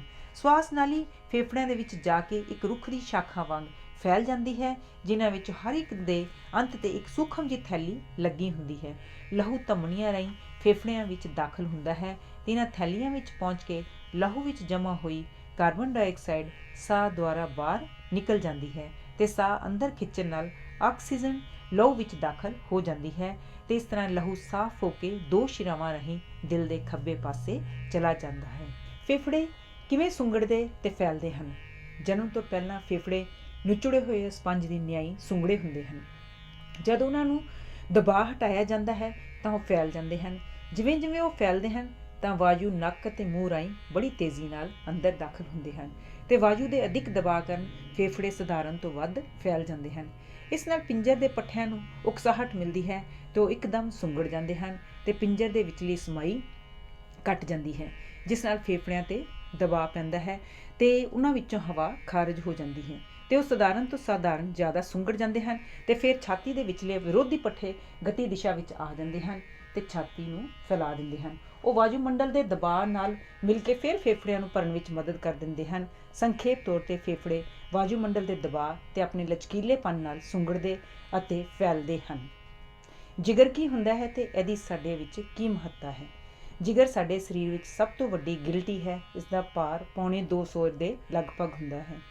ਇਹ ਸਾਡੇ ਸਰੀਰ ਦੇ ਸੱਜੇ ਪਾਸੇ ਛਾਤੀ ਦੇ ਖੋਲ ਦੇ ਥੱਲੇ ਵੱਲ ਹੁੰਦਾ ਹੈ। ਇਸ ਦਾ ਕੰਮ ਸਾਡੇ ਸਰੀਰ ਵਿੱਚ ਇੱਕ ਪੀਲੇ ਰੰਗ ਦਾ ਰਸ ਪੈਦਾ ਕਰਨਾ ਹੈ, ਜਿਸ ਨੂੰ ਬਾਇਲ ਕਹਿੰਦੇ ਹਨ, ਜੋ ਹੈਪਾਟਿਕ ਡਕਟ ਨਾਮੀ ਇੱਕ ਨਾਲੀ ਦੁਆਰਾ ਅੰਤੜੀਆਂ ਵਿੱਚ ਜਾ ਕੇ ਖੁਰਾਕ ਨੂੰ ਹਜਮ ਕਰਨ ਵਿੱਚ ਮਦਦ ਦਿੰਦਾ ਹੈ। ਕਲੇਜੇ ਦੇ ਥੱਲੇ ਵੱਲ ਨਾਸ਼ਪਾਤੀ ਦੇ ਰੂਪ ਵਿੱਚ ਪੀਲੇ ਜਿਹੇ ਰੰਗ ਦੀ ਇੱਕ ਹੋਰ ਗਿਲਟੀ ਹੁੰਦੀ ਹੈ, ਜਿਸ ਨੂੰ ਗਾਲ ਬਲੈਡਰ ਕਹਿੰਦੇ ਹਨ। ਇਹ ਹਰੇ ਜਿਹੇ ਰੰਗ ਦਾ ਇੱਕ ਹੋਰ ਰਸ ਪੈਦਾ ਕਰਦੀ ਹੈ, ਜੋ ਇੱਕ ਹੋਰ ਨਾਲੀ ਰਾਹੀਂ ਹੈਪਾਟਿਕ ਡਕਟ ਨਾਲ ਜਾ ਮਿਲਦੀ ਹੈ। ਦਿਮਾਗ ਦੀ ਬਣਾਵਟ ਬਾਰੇ ਤੁਸੀਂ ਕੀ ਜਾਣਦੇ ਹੋ? ਦਿਮਾਗ ਭੂਰੇ ਅਤੇ ਸਫੇਦ ਦੋ ਕਿਸਮ ਦੇ ਪਦਾਰਥਾਂ ਦਾ ਬਣਿਆ ਹੁੰਦਾ ਹੈ। ਭੂਰਾ ਪਦਾਰਥ ਲੇਟੀ ਵਾਂਗ ਅਤੇ ਸਫੇਦ ਪਦਾਰਥ ਰੇਸ਼ੇਦਾਰ ਧਾਗਿਆਂ ਵਾਂਗ ਹੁੰਦਾ ਹੈ। ਦਿਮਾਗ ਦੇ 4 ਭਾਗ ਹੁੰਦੇ ਹਨ: ਵੱਡਾ ਦਿਮਾਗ, ਛੋਟਾ ਦਿਮਾਗ, ਪੁੱਲ ਅਤੇ ਲੰਬੂਤਰਾ ਦਿਮਾਗ। ਵੱਡਾ ਦਿਮਾਗ ਖੋਪੜੀ ਦੇ ਸਾਹਮਣੇ ਅਤੇ ਉੱਪਰਲੇ ਹਿੱਸੇ ਵਿੱਚ ਸਥਿਤ ਹੈ। ਇਸ ਦਾ ਬਾਹਰਲਾ ਹਿੱਸਾ ਭੂਰੇ ਪਦਾਰਥ ਦਾ ਅਤੇ ਸਫੇਦ ਹਿੱਸਾ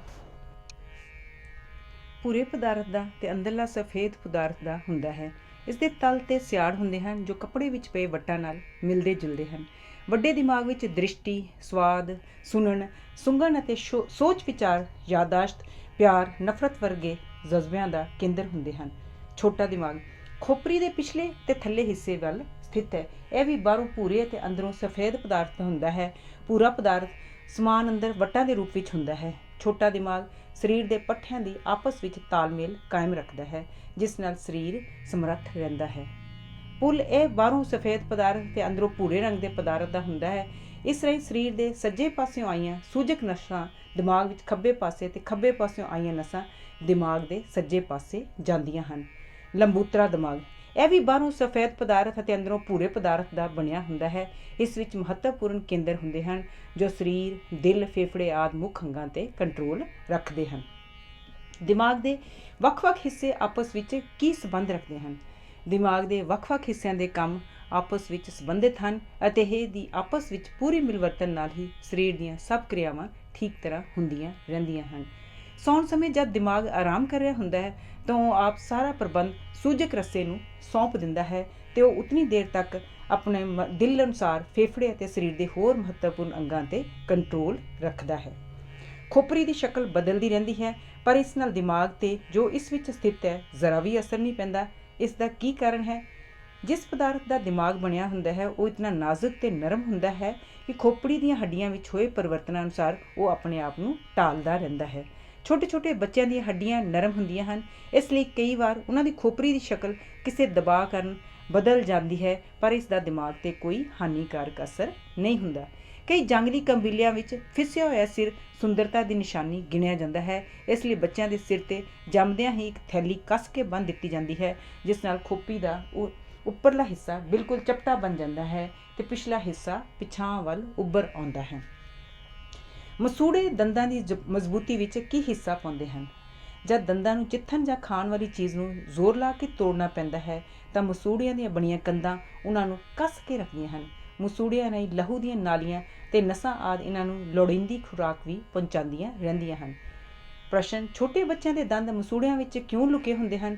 ਦੁੱਧ ਚੁੰਘਦੇ ਬੱਚੇ ਇੱਕ ਤਾਂ ਦੰਦਾਂ ਦੀ ਲੋੜ ਨਹੀਂ ਹੁੰਦੀ, ਦੂਜੇ ਜੇ ਉਹਨਾਂ ਦੇ ਦੰਦ ਮਸੂੜਿਆਂ ਤੋਂ ਬਾਹਰ ਹੋਣ ਤਾਂ ਦੁੱਧ ਚੁੰਘਣ ਦੀ ਕਿਰਿਆ ਵਿੱਚ ਰੁਕਾਵਟ ਪਾਉਣਗੇ। ਉਹ ਦੁੱਧ ਤਦ ਹੀ ਚੰਗੀ ਤਰ੍ਹਾਂ ਚੁੰਘ ਸਕਦੇ ਹਨ ਜੇ ਉਹਨਾਂ ਦੇ ਮਸੂੜੇ ਨਰਮ ਤੇ ਪੱਧਰੇ ਹੋਣ। ਕੁਦਰਤ ਨੇ ਜਾਣ ਬੁੱਝ ਕੇ ਦੁੱਧ ਚੁੰਘਦੇ ਬੱਚਿਆਂ ਦੇ ਦੰਦ ਮਸੂੜਿਆਂ ਦੇ ਅੰਦਰ ਵੱਲ ਹੀ ਰੱਖੇ ਹੋਏ ਹਨ।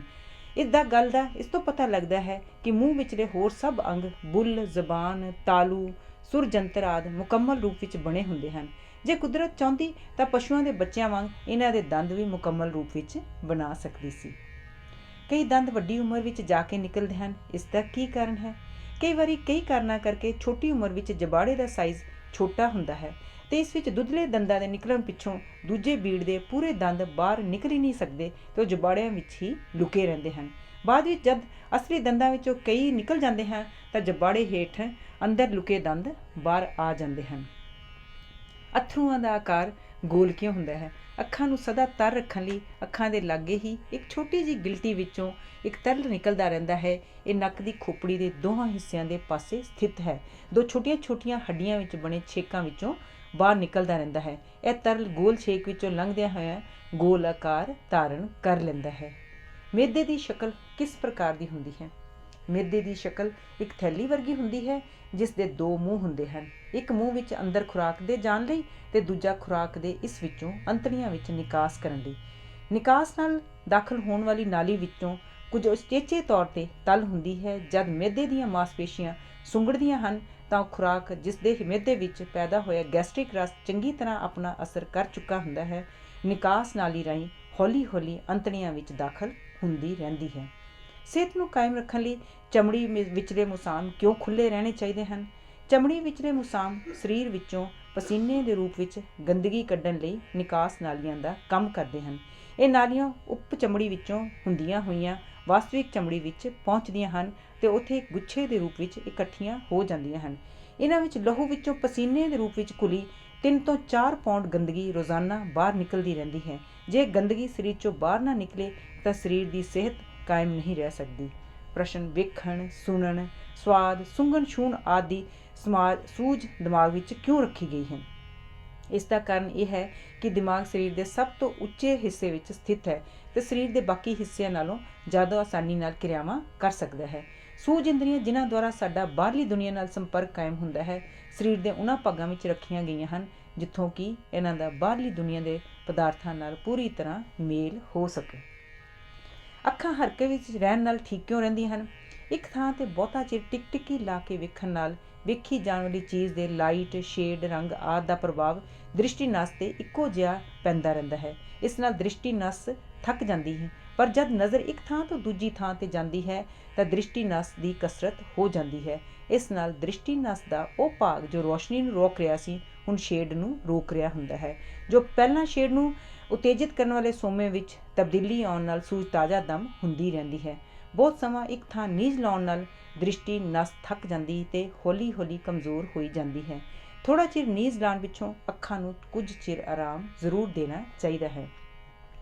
ਵਸਤਾਂ ਦੇ ਆਕਾਰ ਤੇ ਫਾਸਲੇ ਦਾ ਅੰਦਾਜ਼ਾ ਨਜ਼ਰ ਦੀ ਸਿਖਲਾਈ ਤੇ ਕਿਉਂ ਨਿਰਭਰ ਹੈ? ਵਸਤਾਂ ਦਾ ਜੋ ਪ੍ਰਭਾਵ ਅਣਸਿੱਖੀ ਅੱਖ ਤੇ ਪੈਂਦਾ ਹੈ ਉਹ ਗਲਤ ਹੁੰਦਾ ਹੈ। ਇਸ ਲਈ ਕੋਖ ਰੁਚੀ ਤੇਜ਼ ਕਰਨ ਲਈ ਨਜ਼ਰ ਨੂੰ ਸਿੱਖਿਆ ਦੇ ਕਰੜੇ ਜ਼ਬਤ ਵਿੱਚੋਂ ਲੰਘਾਉਣਾ ਜ਼ਰੂਰੀ ਹੁੰਦਾ ਹੈ। ਸਰੀਰ ਨੂੰ ਸਮਤਲ ਰੱਖਣ ਲਈ ਨਜ਼ਰ ਕੀ ਕੰਮ ਕਰਦੀ ਹੈ? ਅਸੀਂ ਆਪਣੀ ਸਥਿਤੀ ਦਾ ਆਪਣੇ ਲੱਗੇ ਪਈਆਂ ਵਸਤਾਂ ਦੀ ਸਥਿਤੀ ਨਾਲ ਅੰਦਾਜ਼ਾ ਲਾਉਂਦੇ ਹਾਂ। ਜਦ ਸਾਡੇ ਆਸ-ਪਾਸ ਕੋਈ ਹੋਰ ਵਸਤ ਨਹੀਂ ਹੁੰਦੀ, ਮਿਸਾਲ ਦੇ ਤੌਰ 'ਤੇ ਮਕਾਨ ਦੀ ਛੱਤ ਉੱਤੇ ਜਿੱਥੇ ਸਾਡੇ ਆਲੇ ਦੁਆਲੇ ਵਾਯੂਮੰਡਲ ਤੋਂ ਸਿਵਾ ਕੁਝ ਨਹੀਂ ਹੁੰਦਾ, ਤਾਂ ਸਾਡੀ ਖੜੋਣ ਦੀ ਸਥਿਤੀ ਵਿੱਚ ਸਥਿਰਤਾ ਨਹੀਂ ਰਹਿੰਦੀ ਤੇ ਕਈ ਵਾਰ ਸਾਡਾ ਸਰੀਰ ਚਕਰਾ ਜਾਂਦਾ ਹੈ ਤੇ ਸਾਡੇ ਡਿੱਗਣ ਦਾ ਖਤਰਾ ਹੋ ਜਾਂਦਾ ਹੈ। ਜਦ ਸਾਡੇ ਖੜੇ ਹੋਣ ਦੀ ਥਾਂ ਬਹੁਤ ਹੀ ਸੌੜੀ ਹੋਵੇ ਤੇ ਨਜ਼ਰ ਜ਼ੋਰ ਦੀ ਜ਼ਿਆਦਾ ਲਾਭਦਾਇਕ ਸਿੱਧ ਹੁੰਦੀ ਹੈ। ਰੱਸੀ ਜਾਂ ਤਾਰ 'ਤੇ ਤੁਰਨ ਵਾਲਾ ਬਾਜੀਗਰ ਕਦੀ ਵੀ ਉੱਜੜ ਕੇ ਠੀਕ ਤਰ੍ਹਾਂ ਨਾ ਤੁਰ ਸਕੇ, ਉਸ ਦੀ ਨਜ਼ਰ ਦੁਆਰਾ ਹਰ ਪਲ ਆਪਣੀ ਬਦਲਦੀ ਸਥਿਤੀ ਦਾ ਅੰਦਾਜ਼ਾ ਲਾਉਂਦਾ ਰਹੇ ਤੇ ਇਹ ਵੇਖਦਾ ਨਾ ਰਹੇ ਕਿ ਉਹਦੀ ਗਰੂਰਤਾ ਕੇਂਦਰ ਵਿੱਚੋਂ ਥੱਲੇ ਜਾ ਰਹੀ ਰੇਖਾ ਰੱਸੀ ਵਿੱਚੋਂ ਲੰਘ ਰਹੀ ਹੈ ਜਾਂ ਨਹੀਂ। ਅੰਨੇ ਮਨੁੱਖ ਦਾ ਲੜਖੜਾ ਕੇ ਤੁਰਨਾ ਵੀ ਦੱਸਦਾ ਹੈ ਕਿ ਨਜ਼ਰ ਸਰੀਰਕ ਸਥਿਤੀ ਦੀ ਸਥਿਰਤਾ ਲਈ ਕਿੰਨੀ ਜ਼ਰੂਰੀ ਹੈ। ਅੱਖਾਂ ਦੀ ਪੁਤਲੀ ਕਿਉਂ ਫੈਲਦੀ ਸੁੰਗੜਦੀ ਰਹਿੰਦੀ ਹੈ? ਆਸ-ਪਾਸ ਵੇਖਣ ਲਈ ਅੱਖਾਂ ਨੂੰ ਖਾਸ ਮਾਤਰਾ ਵਿੱਚ ਪ੍ਰਕਾਸ਼ ਦੀ ਲੋੜ ਹੁੰਦੀ ਹੈ। ਜੇ ਪ੍ਰਕਾਸ਼ ਦਾ ਮਾਤਰਾ ਲੋੜ ਤੋਂ ਵੱਧ ਹੋਵੇ ਤਾਂ ਪੁਤਲੀ ਸੁੰਗੜ ਜਾਂਦੀ ਹੈ ਤਾਂ ਜੋ ਉਸ ਵਿੱਚੋਂ ਪ੍ਰਕਾਸ਼ ਦੀ ਲੋੜੀਂਦੀ ਮਾਤਰਾ ਹੀ ਅੰਦਰ ਜਾ ਸਕੇ। ਇਸੇ ਤਰ੍ਹਾਂ ਜਦ ਬਾਹਰ ਪ੍ਰਕਾਸ਼ ਘੱਟ ਹੋਵੇ ਤਾਂ ਪੁਤਲੀ ਫੈਲ ਜਾਂਦੀ ਹੈ ਤਾਂ ਜੋ ਲੋੜ ਅਨੁਸਾਰ ਵੱਧ ਪ੍ਰਕਾਸ਼ ਅੰਦਰ ਜਾ ਸਕੇ। ਇਸ ਲਈ ਬਹੁਤ ਰੋਸ਼ਨੀ ਵਿੱਚ ਪੁਤਲੀ ਸੁੰਗੜ ਜਾਂਦੀ ਹੈ ਤੇ ਘੱਟ ਰੋਸ਼ਨੀ ਵਿੱਚ ਫੈਲ ਜਾਂਦੀ ਹੈ। ਬਹੁਤ ਚਾਨਣ ਵਾਲੀ ਥਾਂ ਤੋਂ ਘੱਟ ਚਾਨਣ ਵਾਲੀ ਥਾਂ ਵਿੱਚ ਜਾਣ ਨਾਲ ਅਸੀਂ ਵਸਤਾਂ ਨੂੰ ਚੰਗੀ ਤਰ੍ਹਾਂ ਕਿਉਂ ਨਹੀਂ ਵੇਖ ਸਕਦੇ? ਬਹੁਤ ਚਾਨਣ ਵਾਲੀ ਥਾਂ ਅੱਖਾਂ ਦੀ ਪੁਤਲੀ ਘੱਟ ਖੁੱਲ੍ਹੀ ਹੁੰਦੀ ਹੈ। ਜਦ ਅਸੀਂ ਅਚਾਨਕ ਹਨੇਰੇ ਵਾਲੀ ਥਾਂ 'ਤੇ ਜਾਂਦੇ ਹਾਂ ਤਾਂ ਪੁਤਲੀ ਲੋੜ ਅਨੁਸਾਰ ਇੱਕਦਮ ਨਹੀਂ ਖੁੱਲ੍ਹ ਸਕਦੀ ਤੇ ਉਸ ਵਿੱਚੋਂ ਇਤਨੀ ਰੋਸ਼ਨੀ ਅੰਦਰ ਨਹੀਂ ਲੰਘ ਰਹੀ ਹੁੰਦੀ ਕਿ ਅਸੀਂ ਆਪਣਾ ਆਲਾ ਦੁਆਲਾ ਚੰਗੀ ਤਰ੍ਹਾਂ ਵੇਖ ਸਕੀਏ। ਪਰ ਥੋੜ੍ਹੇ ਚਿਰ ਪਿੱਛੋਂ ਜਦ ਪੁਤਲੀ ਲੋੜ ਅਨੁਸਾਰ ਖੁੱਲ੍ਹ ਜਾਣ ਕਾਰਨ ਉਸ ਵਿੱਚੋਂ ਵਧੇਰੇ ਰੋਸ਼ਨੀ ਦਾਖਲ ਹੋਣ ਲੱਗ ਪੈਂਦੀ ਹੈ ਤਾਂ ਆਲਾ ਦੁਆਲਾ ਚੰਗੀ ਤਰ੍ਹਾਂ ਨਜ਼ਰ ਆਉਣ ਲੱਗ ਪੈਂਦਾ ਹੈ। ਪ੍ਰਸ਼ਨ: ਸਾਡੀਆਂ ਅੱਖਾਂ ਨੂੰ ਹਨੇਰੀ ਥਾਂ ਤੋਂ ਅਚਾਨਕ ਬਹੁਤ ਚਾਨਣ ਵਾਲੀ ਥਾਂ ਵੱਲ ਵੇਖਣ ਨਾਲ ਦਿੱਕਤ ਜਾਂ ਦਰਦ ਮਹਿਸੂਸ ਹੁੰਦੀ ਹੈ? ਕਿਉਂ? ਹਨੇਰੀ ਥਾਂ ਅੱਖਾਂ ਵਿੱਚ ਪੁਤਲੀ ਵੱਧ ਤੋਂ ਵੱਧ ਫੈਲ ਜਾਂਦੀ ਹੈ ਤਾਂ ਜੋ ਉਸ ਰਾਹੀਂ ਵੱਧ ਤੋਂ ਵੱਧ ਰੋਸ਼ਨੀ ਅੰਦਰ ਲੰਘ ਸਕੇ। ਜਦ ਅਸੀਂ ਇੱਕਦਮ ਬਹੁਤ ਚਾਨਣ ਵਾਲੀ ਥਾਂ ਵਿੱਚ ਜਾਂਦੇ ਹਾਂ ਤਾਂ ਅੱਖਾਂ ਦੀਆਂ ਫੈਲੀਆਂ ਹੋਈਆਂ ਪੁਤਲੀਆਂ ਵਿੱਚੋਂ ਰੋਸ਼ਨੀ ਦਾ ਹੜ ਇਤਨੇ ਜ਼ੋਰ ਦੇ ਅੰਦਰ ਦਾਖਲ ਹੋਣਾ ਸ਼ੁਰੂ ਹੋ ਜਾਂਦਾ ਹੈ ਕਿ ਅੱਖਾਂ ਸਹਾਰ ਨਹੀਂ ਸਕਦੀਆਂ ਤੇ ਉਹਨਾਂ ਵਿੱਚ ਪੀੜ ਮਹਿਸੂਸ ਹੋਣ ਲੱਗ ਪੈਂਦੀ ਹੈ, ਜੋ ਇੱਕ ਕਿਸਮ ਦੀ ਚੇਤਾਵਨੀ ਹੈ ਕਿ ਅੱਖ ਦੇ ਬਚਾਓ ਲਈ ਫੌਰਨ ਪ੍ਰਬੰਧ ਕੀਤਾ ਜਾਏ। ਇਸ ਤੇ ਪੁਤਲੀ ਪੇਲਦੀ ਹੀ ਨਿਯਮ ਅਨੁਸਾਰ ਸਿੰਗੜ ਜਾਂਦੀ ਹੈ ਤੇ ਲੋੜ ਤੋਂ ਵੱਧ ਰੋਸ਼ਨੀ ਅੰਦਰ ਆਉਣੋਂ ਰੁਕ ਜਾਂਦੀ ਹੈ। ਪ੍ਰਸ਼ਨ, ਕਈ ਮਨੁੱਖਾਂ ਨੂੰ ਨਿਕਟ ਦ੍ਰਿਸ਼ਟੀ ਰੋਗ ਕਿਉਂ ਹੋ ਜਾਂਦਾ ਹੈ? ਠੀਕ ਦ੍ਰਿਸ਼ਟੀ ਵਾਲੇ ਲੋਕਾਂ ਦੀ ਅੱਖ ਵਿੱਚ ਰੋਸ਼ਨੀ ਦੀਆਂ ਕਿਰਨਾਂ ਅੱਖ ਦੇ ਅੰਦਰ ਜਾ ਕੇ ਰੈਟੀਨਾ ਤੇ ਕੇਂਦਰਿਤ ਹੁੰਦੀਆਂ ਹਨ, ਪਰ ਨਿਕਟ ਦ੍ਰਿਸ਼ਟੀ ਵਾਲੇ ਰੋਗ ਵਾਲੀਆਂ ਅੱਖਾਂ ਦੀ ਬਣਾਵਟ ਇਸ ਤਰ੍ਹਾਂ ਦੀ ਹੋ ਜਾਂਦੀ ਹੈ ਕਿ ਰੋਸ਼ਨੀ ਦੀਆਂ ਕਿਰਨਾਂ ਰੈਟੀਨਾ ਤੱਕ ਪਹੁੰਚਣ ਤੋਂ ਪਹਿਲਾਂ ਹੀ ਕੇਂਦਰਿਤ ਹੋ ਜਾਂਦੀਆਂ ਹਨ ਤੇ ਇਸ ਤਰ੍ਹਾਂ ਦੇਖੀ ਜਾਣ ਵਾਲੀ ਵਸਤ ਦੀ ਤਸਵੀਰ ਰੈਟੀਨਾ ਤੇ ਧੁੰਦਲੀ ਬਣਦੀ ਹੈ। ਅੱਖਾਂ ਕਈ ਵਾਰ ਲਾਲ ਕਿਉਂ ਹੋ ਜਾਂਦੀਆਂ ਹਨ? ਜਦ ਅੱਖਾਂ ਬਹੁਤ ਸਿਹਤਮੰਦ ਹੁੰਦੀਆਂ ਹਨ ਤਾਂ ਇਹਨਾਂ ਵਿਚਲੀਆਂ ਲਹੂ ਦੀਆਂ ਨਾਲੀਆਂ ਇਤਨੀਆਂ ਪਤਲੀਆਂ ਹੁੰਦੀਆਂ ਹਨ ਕਿ ਇਹਨਾਂ ਵਿੱਚੋਂ ਕੇਵਲ ਲਹੂ ਦਾ ਰੰਗ ਰਹਿਤ ਤਰਲ ਹੀ ਪਦਾਰਥ ਬਾਹਰ ਨਿਕਲਦਾ ਹੈ, ਪਰ ਜਦ ਇਹਨਾਂ ਨਾਲੀਆਂ ਦੀਆਂ ਕੰਧਾਂ ਕਮਜ਼ੋਰ ਹੋ ਜਾਂਦੀਆਂ ਹਨ ਤਾਂ ਇਹ ਲਹੂ ਦੇ ਦਬਾਅ ਨਾਲ ਫੈਲ ਜਾਂਦੀਆਂ ਹਨ। ਇਸ ਦਾ ਕਾਰਨ ਲਹੂ ਵਿਚਲੇ ਲਾਲ ਕਣ ਵੀ ਇਹਨਾਂ ਦੀਆਂ ਕੰਧਾਂ ਵਿੱਚੋਂ ਬਾਹਰ ਨਿਕਲ ਆਉਂਦੇ ਹਨ ਤੇ ਇਸੇ ਲਈ ਅੱਖਾਂ ਲਾਲ ਹੋ ਜਾਂਦੀਆਂ ਹਨ। ਪ੍ਰਸ਼ਨ, ਜਦ ਬੁਢਾਪੇ ਵਿੱਚ ਨਜ਼ਰ ਕਮਜ਼ੋਰ ਹੋ ਜਾਂਦੀ ਹੈ ਤਾਂ ਐਨਕਾਂ ਕਿਉਂ ਲਵਾਉਣੀਆਂ ਪੈਂਦੀਆਂ ਹਨ, ਜਾਂ ਵੇਖਣ ਜਾਂ ਪੜ੍ਹਨ ਵਾਲੀ ਚੀਜ਼ ਨੂੰ ਅੱਖਾਂ ਤੋਂ ਬਹੁਤ ਦੂਰ ਰੱਖ ਕੇ ਪੜ੍ਹਨਾ ਜਾਂ ਵੇਖਣਾ ਕਿਉਂ ਪੈਂਦਾ ਹੈ? ਉੱਤਰ, ਬੁਢਾਪੇ ਕਾਰਨ ਬਾਕੀ ਅੰਗਾਂ ਨਾਲ ਅੱਖਾਂ ਵੀ ਕਮਜ਼ੋਰ ਹੋ ਜਾਂਦੀਆਂ ਹਨ। ਰੋਸ਼ਨੀ ਦੀਆਂ ਕਿਰਨਾਂ ਰੈਟੀਨਾ ਤੇ ਪੂਰੀ ਤਰ੍ਹਾਂ ਕੇਂਦਰਿਤ ਹੋਣ ਨਾਲ ਦੀ ਥਾਂ ਖਿੱਲਰ ਪੈਂਦੀਆਂ ਹਨ ਤੇ ਇਸ ਨਾਲ ਨਜ਼ਰ ਧੁੰਦਲੀ ਹੋ ਜਾਂਦੀ ਹੈ। ਵੇਖਣ ਵਾਲੀ ਵਸਤ ਨੂੰ ਅੱਖਾਂ ਤੋਂ ਕੁਝ ਦੂਰ ਰੱਖਣ ਨਾਲ ਕਿਰਨਾਂ ਦਾ ਖਿਲਾਰ ਘਟ ਜਾਂਦਾ ਹੈ। ਇਸੇ ਤਰ੍ਹਾਂ ਉੱਤਰ ਲੈਂਜ ਵੀ ਖਿਲਰੀਆਂ ਕਿਰਨਾਂ ਨੂੰ ਕੇਂਦਰਿਤ ਕਰਕੇ ਦ੍ਰਿਸ਼ਟੀ ਨੂੰ ਠੀਕ ਕਰਦਾ ਹੈ। ਪ੍ਰਸ਼ਨ, ਬਿਮਾਰੀ ਅਤੇ ਬੁਢਾਪੇ ਵਿੱਚ ਅੱਖਾਂ ਦੀ ਲਿਸ਼ਕ ਕਿਉਂ ਮਾਰੀ ਜਾਂਦੀ ਹੈ? ਉੱਤਰ, ਅੱਖਾਂ ਵਿਚਲੀਆਂ ਮਾਸਪੇਸ਼ੀਆਂ ਇੱਕ ਸਿਹਤਮੰਦ ਅੱਖ ਵਿੱਚ ਡੇਲੇ ਨੂੰ ਠੀਕ ਸਥਿਤੀ ਵਿੱਚ ਅਤੇ ਚਰਬੀ ਦੀ ਇੱਕ ਗੱਦੀ ਵਿੱਚ ਦਬਾ ਕੇ ਰੱਖਦੀਆਂ ਹਨ। ਇਹ ਦਬਾਅ ਉਹਨਾਂ 'ਤੇ ਇੱਕ ਖਿੱਚ ਪੈਦਾ ਕਰਦਾ ਹੈ ਜਿਸ ਨਾਲ ਅੱਖਾਂ ਦੇ ਕੋਨੇ ਉੱਪਰ ਵੱਲ ਉੱਭਰੇ ਸਾਫ਼ ਤੇ ਭਰੇ ਲੱਗਦੇ ਹਨ। ਅੱਖਾਂ ਵਿੱਚ ਨਰੋਈ ਚਮਕ ਰਹਿੰਦੀ ਹੈ। ਬਿਮਾਰੀ ਤੇ ਬੁਢਾਪੇ ਵਿੱਚ ਸਰੀਰ ਦੇ ਬਾਕੀ ਅੰਗਾਂ ਨਾਲ ਮਾਸਪੇਸ਼ੀਆਂ ਵੀ ਕਮਜ਼ੋਰ ਹੋ ਜਾਂਦੀਆਂ ਹਨ ਤੇ ਆਪਣਾ ਕੰਮ ਪੂਰੀ ਤਰ੍ਹਾਂ ਨਹੀਂ ਕਰ ਸਕਦੀਆਂ ਹਨ। ਕਈ ਲੋਕ ਟੀਰ ਕਿਉਂ ਮਾਰਦੇ ਹਨ? ਅੱਖਾਂ ਦੀਆਂ ਮਾਸਪੇਸ਼ੀਆਂ ਵਿੱਚੋਂ ਜੇ ਕਿਸੇ ਕਾਰਨ ਇੱਕ ਮਾਸਪੇਸ਼ੀ ਛੋਟੀ ਜਾਂ ਲੰਮੀ ਹੋ ਜਾਏ ਤਾਂ ਉਹਨਾਂ ਦੀ ਘੱਟ ਵੱਧ ਖਿੱਚ ਕਾਰਨ ਅੱਖਾਂ ਦੀ ਪੁਤਲੀ ਨਜ਼ਰ ਤੇ ਕੇਂਦਰ ਤੋਂ ਬਾਹਰ ਚਲੀ ਜਾਂਦੀ ਹੈ। ਵਧੀ ਜਾਂ ਕਟੀ ਹੋਈ ਮਾਸਪੇਸ਼ੀ ਨੂੰ ਆਪਰੇਸ਼ਨ ਦੁਆਰਾ ਕੱਟ ਵੱਢ ਕੇ ਟੀਰ ਨੂੰ ਹਟਾਇਆ ਜਾ ਸਕਦਾ ਹੈ। ਜਦ ਅਸੀਂ ਕਿਸੇ ਕਾਲੇ ਤਲ ਉੱਤੇ ਬਣੇ ਸਫੇਦ ਬਿੰਦੂ ਵੱਲ ਕੁਝ ਦੇਰ ਟਿਕਟਿਕੀ ਲਗਾ ਕੇ ਵੇਖਦੇ ਰਹੀਏ ਤੇ ਫਿਰ ਕਿਸੇ ਸਫੇਦ ਥਾਂ ਵੱਲ ਨਜ਼ਰ ਟਿਕਾਈਏ ਤਾਂ ਸਾਨੂੰ ਉੱਥੇ ਕੁਝ ਦੇਰ 'ਚ ਕਾਲਾ ਬਿੰਦੂ ਹੀ ਦਿਸੇਗਾ। ਸਫੇਦ ਬਿੰਦੂ ਵੱਲ ਬਹੁਤ ਚਿਰ ਟਿਕਟਿਕੀ ਲਗਾਉਣ ਨਾਲ ਅੱਖ ਦੀ ਸੂਜਕ ਨਸ ਦਾ ਉਹ ਭਾਗ ਥਕਾਵਟ ਕਾਰਨ ਨਕਾਰਾ ਹੋ ਜਾਂਦਾ ਹੈ, ਪਰ ਬਾਕੀ ਦਾ ਭਾਗ ਚੇਤਨ ਰਹਿੰਦਾ ਹੈ। ਉਹ ਚੇਤਨ ਭਾਗ ਨਕਾਰੇ ਹਿੱਸੇ ਨਾਲੋਂ ਜ਼ਿਆਦਾ ਚੇਤਨ ਹੋਣ ਕਾਰਨ ਸਫੇਦ ਭਾਗ ਨੂੰ ਠੀਕ ਵੇਖ ਸਕਦਾ ਹੈ, ਪਰ ਨਕਾਰਾ ਭਾਗ ਹਾਲੀ ਵੀ ਨਹੀਂ ਵੇਖ ਸਕਦਾ, ਇਸ ਲਈ ਉਹ ਥਾਂ ਕਾਲੀ ਨਜ਼ਰ ਆਉਂਦੀ ਹੈ। ਜੇ ਅੱਖ 'ਤੇ ਸਖਤ ਚੋਟ ਲੱਗੇ, ਸਾਡੇ ਡੇਲੇ ਵਿੱਚ ਰੋਸ਼ਨੀ ਦਾ ਅਚਾਨਕ ਲਿਸ਼ਕਾਰ ਕਿਉਂ ਪੈਂਦਾ ਹੈ? ਅੱਖ 'ਤੇ ਪਿਆ ਕੋਈ ਵੀ ਪ੍ਰਭਾਵ ਅਸੀਂ ਕੇਵਲ ਰੋਸ਼ਨੀ ਦੇ ਰੂਪ ਵਿੱਚ ਹੀ ਗ੍ਰਹਿਣ ਕਰ ਸਕਦੇ ਹਾਂ, ਕਿਉਂਕਿ ਅੱਖ ਕੇਵਲ ਰੋਸ਼ਨੀ ਦੇ ਗ੍ਰਹਿਣ ਕਰਨ ਦੀ ਹੀ ਇੰਦਰੀ ਹੈ। ਅੱਖ ਦੇ ਚੋਟ ਦਾ ਪ੍ਰਭਾਵ ਵੀ ਪੀੜ ਆਦਿ ਵਿੱਚ ਨਹੀਂ, ਬਲਕਿ ਰੋਸ਼ਨੀ ਵਿੱਚ ਬਦਲ ਕੇ ਹੀ ਸਾਨੂੰ ਪ੍ਰਤੀਤ ਹੁੰਦਾ ਹੈ। ਕੋਈ ਮਨੁੱਖ ਪਾਣੀ ਅੰਦਰ ਸਿਰ ਕਰਕੇ ਉਸ ਵਿੱਚ ਪਈਆਂ ਸੂਖਮ ਵਸਤਾਂ ਨੂੰ ਆਪਸ ਵਿੱਚ ਪਛਾਣ ਕਿਉਂ ਨਹੀਂ ਸਕਦਾ? ਸੂਖਮ ਵਸਤਾਂ ਨੂੰ ਵੇਖਣ ਲਈ ਜ਼ਰੂਰੀ ਹੈ ਕਿ ਅੱਖ ਵਿਚਲੇ ਤਰਲ ਅਤੇ ਬਾਹਰਲੇ ਮਾਧਿਅਮ ਜਿਸ ਵਿੱਚ ਵੇਖਣ ਵਾਲੀ ਚੀਜ਼ ਪਈ ਹੋਵੇ ਦੇ ਸੰਘਣੇਪਣ ਵਿੱਚ ਕਾਫੀ ਅੰਤਰ ਹੋਵੇ। ਵਾਜੂ ਤੇ ਅੱਖ ਵਿਚਲੇ ਤਰਲ ਪਦਾਰਥ ਵਿੱਚ ਇਹ ਅੰਤਰ ਕਾਫੀ ਹੈ, ਪਰ ਪਾਣੀ ਤੇ ਅੱਖ ਵਿਚਲੇ ਤਰਲ ਦੇ ਸੰਘਣੇਪਣ ਵਿੱਚ ਬਹੁਤ ਘੱਟ ਹੈ।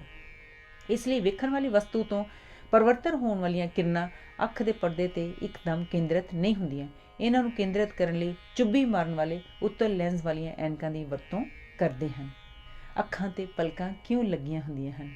ਇਹ ਕੀੜੇ ਪਤੰਗਿਆਂ ਅਤੇ ਹਵਾ ਵਿੱਚ ਉੱਡ ਰਹੇ ਕੱਟੇ ਮਿੱਟੀ ਦੇ ਕਿਣਕਿਆਂ ਤੋਂ ਅੱਖਾਂ ਨੂੰ ਬਚਾਉਂਦੀਆਂ ਹਨ। ਜਦ ਪਲਕਾਂ ਸਿੱਲੀਆਂ ਹੁੰਦੀਆਂ ਹਨ ਤਾਂ ਇਹਨਾਂ ਵਿੱਚ ਪਾਣੀ ਦੇ ਸੂਖਮ ਕਣ ਅੱਖ ਅੰਦਰ ਜਾਣ ਵਾਲੀ ਰੋਸ਼ਨੀ ਨੂੰ ਖਿਲਾਰ ਦਿੰਦੇ ਹਨ ਤੇ ਚਿਮਨੀਆਂ ਵਾਂਗ ਇਹ ਵੀ ਅੱਖਾਂ ਅੰਦਰ ਲੋੜ ਤੋਂ ਵਾਧੂ ਰੋਸ਼ਨੀ ਨੂੰ ਜਾਣ ਤੋਂ ਰੋਕਦੀਆਂ ਹਨ। ਭਰਵੱਟੇ ਅੱਖਾਂ ਦੀ ਰੱਖਿਆ ਲਈ ਕੀ ਕੰਮ ਕਰਦੇ ਹਨ? ਭਰਵੱਟਿਆਂ ਦੇ ਬੜੇ ਲਾਭ ਹਨ। ਭਰਵੱਟੇ ਦਾ ਉੱਭਰਿਆ ਭਾਗ ਅੱਖ ਨੂੰ ਬਾਹਰੀ ਸੱਟ ਤੋਂ ਬਚਾਉਂਦਾ ਹੈ। ਭਰਵੱਟਿਆਂ ਦੇ ਵਾਲ ਟੇਢੇ ਰੁੱਖ ਹੋਣ ਕਰਕੇ, ਕੁਦਰਤੀ ਤੌਰ 'ਤੇ ਤੇਲਦਾਰ ਹੋਣ ਕਰਕੇ ਮੱਥੇ ਤੋਂ ਪਸੀਨਾ ਚੋ ਕੇ ਅੱਖਾਂ ਵਿੱਚ ਪੈਣ ਤੇ ਉਹਨਾਂ ਨੂੰ ਕਿਸੇ ਕਿਸਮ ਦਾ ਨੁਕਸਾਨ ਪਹੁੰਚਾਉਣ ਤੋਂ ਰੋਕਦੇ ਹਨ ਤੇ ਉਹਨਾਂ ਨੂੰ ਪੁੜਪੜੀਆਂ ਵੱਲ ਮੋੜ ਦਿੰਦੇ ਹਨ। ਭਰਵੱਟਿਆਂ ਦਾ ਰੰਗ ਅਤੇ ਇਹਨਾਂ ਵਿਚਲੇ ਵਾਲਾਂ ਦੀ ਗਿਣਤੀ ਦਾ ਇਹਨਾਂ ਦੇ ਲਾਭ ਨਾਲ ਡੂੰਘਾ ਸੰਬੰਧ ਹੈ। ਇਹਨਾਂ ਦਾ ਸੰਬੰਧ ਦੇਸ਼ ਦੀ ਜਲਵਾਯੂ ਨਾਲ ਵੀ ਹੈ। ਗਰਮ ਦੇਸ਼ਾਂ ਦੇ ਰਹਿਣ ਵਾਲੇ ਲੋਕਾਂ ਦੇ ਭਰਵੱਟੇ ਸੰਘਣੇ ਅਤੇ ਕਾਲੇ ਹੁੰਦੇ ਹਨ। ਠੰਡੇ ਦੇਸ਼ਾਂ ਦੇ ਵਸਨੀਕਾਂ ਦੇ ਭਰਵੱਟੇ ਸੰਘਣੇ ਬੇਸ਼ੱਕ ਹੋ ਸਕਦੇ ਹਨ, ਪਰ ਉਹ ਕਾਲੇ ਰੰਗ ਦੇ ਘੱਟ ਹੀ ਹੁੰਦੇ ਹਨ। ਇਹ ਉੱਪਰਲੀ ਦਿਸ਼ਾ ਤੋਂ ਆ ਰਹੀ ਜ਼ਰੂਰਤ ਤੋਂ ਵੱਧ ਰੋਸ਼ਨੀ ਅੱਖਾਂ ਵਿੱਚ ਪੈਣੋਂ ਰੋਕਦੇ ਹਨ। ਅੱਖਾਂ ਕਰਕੇ ਜੇ ਰੋਸ਼ਨੀ ਉੱਪਰ ਵੱਲੋਂ ਆ ਰਹੀ ਹੋਵੇ, ਮੱਥੇ ਨੂੰ ਵੱਟਣ ਨਾਲ ਇਸ ਵਿੱਚ ਹੋਰ ਕੰਮ ਵਿੱਚ ਸਹਾਇਤਾ ਮਿਲਦੀ ਹੈ। ਝਿਮਣੀਆਂ ਦਾ ਕੀ ਲਾਭ ਹੈ। ਇਹ ਸੌਣ ਸਮੇਂ ਅੱਖਾਂ ਨੂੰ ਕੱਜ ਕੇ ਰੱਖਦੀਆਂ ਹਨ ਅਤੇ ਅੱਖਾਂ ਨੂੰ ਘੱਟੇ ਮਿੱਟੀ ਤੋਂ ਬਚਾਉਂਦੀਆਂ ਹਨ। ਇਹ ਇੱਕਦਮ ਬੰਦ ਹੋ ਕੇ ਅੱਖਾਂ ਦੇ ਅਚਾਨਕ ਖਤਰੇ ਤੋਂ ਰੱਖਿਆ ਕਰਦੀਆਂ ਹਨ। ਲਗਾਤਾਰ ਇੱਕੋ ਜਿਹੇ ਵਕਫੇ ਪਿੱਛੋਂ ਬੰਦ ਹੋਣ ਨਾਲ ਇਹ ਹਵਾ ਦੇ ਹਾਨੀਕਾਰਕ ਪ੍ਰਭਾਵ ਤੋਂ ਅੱਖਾਂ ਦੀ ਰੱਖਿਆ ਕਰਦੀਆਂ ਹਨ। ਬਹੁਤ ਤੇਜ਼ ਰੋਸ਼ਨੀ ਅੱਖਾਂ ਲਈ ਹਾਨੀਕਾਰਕ ਹੁੰਦੀ ਹੈ। ਝਿਮਣੀਆਂ ਅੱਖਾਂ ਦੇ ਅੰਦਰ ਜਾਣ ਵਾਲੀ ਰੋਸ਼ਨੀ 'ਤੇ ਪੂਰਾ ਕੰਟਰੋਲ ਰੱਖਦੀਆਂ ਹਨ। ਇਸ ਦੇ ਉਲਟ ਜਦ ਰੋਸ਼ਨੀ ਮੱਧਮ ਹੋਵੇ ਤਾਂ ਅਸੀਂ ਅੱਖਾਂ ਨੂੰ ਪੂਰੀ ਤਰ੍ਹਾਂ ਖੋਲ੍ਹ ਲੈਂਦੇ ਹਾਂ ਤਾਂ ਜੋ ਵੱਧ ਤੋਂ ਵੱਧ ਰੋਸ਼ਨੀ ਅੱਖਾਂ ਅੰਦਰ ਜਾ ਸਕੇ ਅਤੇ ਅਸੀਂ ਵਸਤਾਂ ਨੂੰ ਸਾਫ਼ ਵੇਖ ਸਕੀਏ।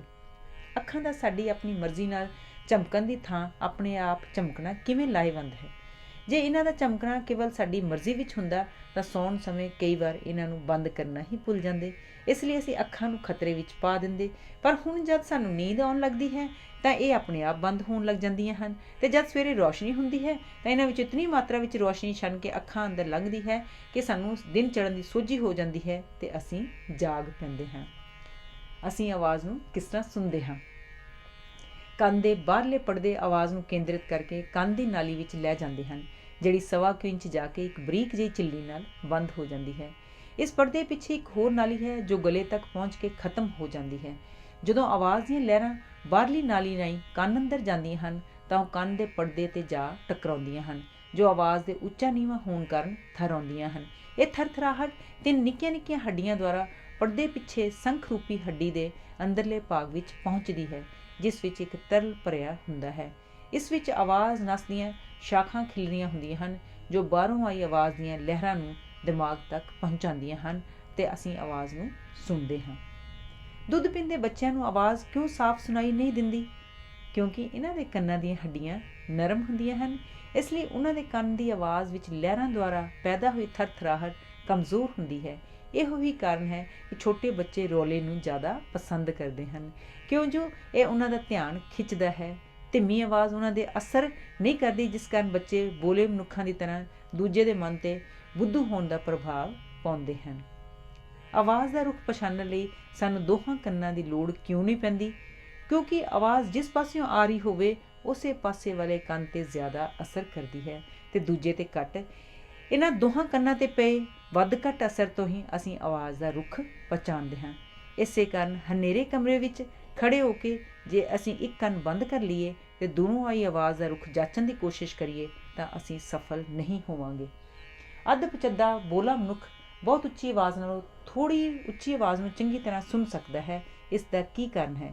ਕਈ ਵਾਰ ਬੋਲੇ ਕੰਨ ਇਤਨੇ ਕੋਮਲ ਹੁੰਦੇ ਹਨ ਕਿ ਉਹਨਾਂ 'ਤੇ ਵਰਤ ਉੱਚੀ ਆਵਾਜ਼ ਵਿੱਚ ਸਗੋਂ ਉਲਟਾ ਅਸਰ ਕਰਦੀ ਹੈ। ਇਸ ਦੇ ਉਲਟ ਘੱਟ ਉੱਚੀ ਆਵਾਜ਼ ਨੂੰ ਬੋਲੇ ਕੰਨ ਆਪਣੀ ਗ੍ਰਹਿਣ ਕਰਨ ਦੀ ਸੀਮਤ ਸ਼ਕਤੀ ਅਨੁਸਾਰ ਢਾਲ ਲੈਂਦੇ ਹਨ ਅਤੇ ਸੁਣ ਸਕਦੇ ਹਨ। ਜੇ ਅਸੀਂ ਘੜੀ ਨੂੰ ਆਪਣੇ ਦੰਦਾਂ ਨਾਲ ਲਾਈਏ ਤਾਂ ਉਹਦੀ ਟਿਕ ਟਿਕ ਸਾਫ਼ ਸੁਣਾਈ ਕਿਉਂ ਦਿੰਦੀ ਹੈ? ਆਵਾਜ਼ ਦੀਆਂ ਲਹਿਰਾਂ ਠੋਸ ਪਦਾਰਥਾਂ ਵਿੱਚ ਜੁੰਬਸ਼ ਪੈਦਾ ਕਰਕੇ ਸੁਣਨ ਦੇ ਯੋਗ ਹੋ ਜਾਂਦੀਆਂ ਹਨ। ਇਹ ਦੰਦਾਂ ਰਾਹੀਂ ਚਿਹਰੇ ਦੀਆਂ ਹੱਡੀਆਂ ਤੱਕ ਅਤੇ ਉੱਥੋਂ ਦੇ ਕੰਨ ਦੀ ਸੂਜਕ ਨਸ ਤੱਕ ਪਹੁੰਚ ਜਾਂਦੀਆਂ ਹਨ ਅਤੇ ਆਵਾਜ਼ ਸੁਣਾਈ ਦਿੰਦੀ ਹੈ। ਇਹ ਸੀ ਕੁਦਰਤ ਵੱਲੋਂ ਮਨੁੱਖ ਨੂੰ ਦਿੱਤੇ ਗਏ ਸੁੰਦਰ ਸਰੀਰ ਦੇ ਅੰਦਰੂਨੀ ਅਤੇ ਬਾਹਰੀ ਅੰਗਾਂ ਬਾਰੇ ਰੌਚਕ ਜਾਣਕਾਰੀ। ਸਰੀਰ ਦੇ ਸਾਰੇ ਅੰਗਾਂ ਦੇ ਕੰਮਾਂ ਦੀ ਜਾਣਕਾਰੀ ਛੋਟੇ ਛੋਟੇ ਬੱਚਿਆਂ ਦੇ ਜ਼ਿਹਨ ਵਿੱਚ ਕੁਦਰਤੀ ਆਉਣ ਵਾਲੇ ਸਵਾਲਾਂ ਦੇ ਜਵਾਬ ਉਹਨਾਂ ਦੇ ਗਿਆਨ ਵਿੱਚ ਵਾਧਾ ਕਰੇਗੀ। ਉਹ ਇਸ ਨੂੰ ਵਧੀਆ ਤਰੀਕੇ ਨਾਲ ਸਮਝ ਸਕਣਗੇ ਅਤੇ ਇਸ ਗੁੰਝਲਦਾਰ ਮਨੁੱਖੀ ਮਸ਼ੀਨ ਦੀ ਸੰਭਾਲ ਕਰਕੇ ਆਜੀਵਨ ਸਿਹਤਮੰਦ ਰਹਿ ਸਕਦੇ ਹਨ। ਸ਼ੁਭ ਇਛਾਵਾਂ ਸਹਿਤ ਧੰਨਵਾਦ। ਹਰਜੀਤ ਬਮਰਾ।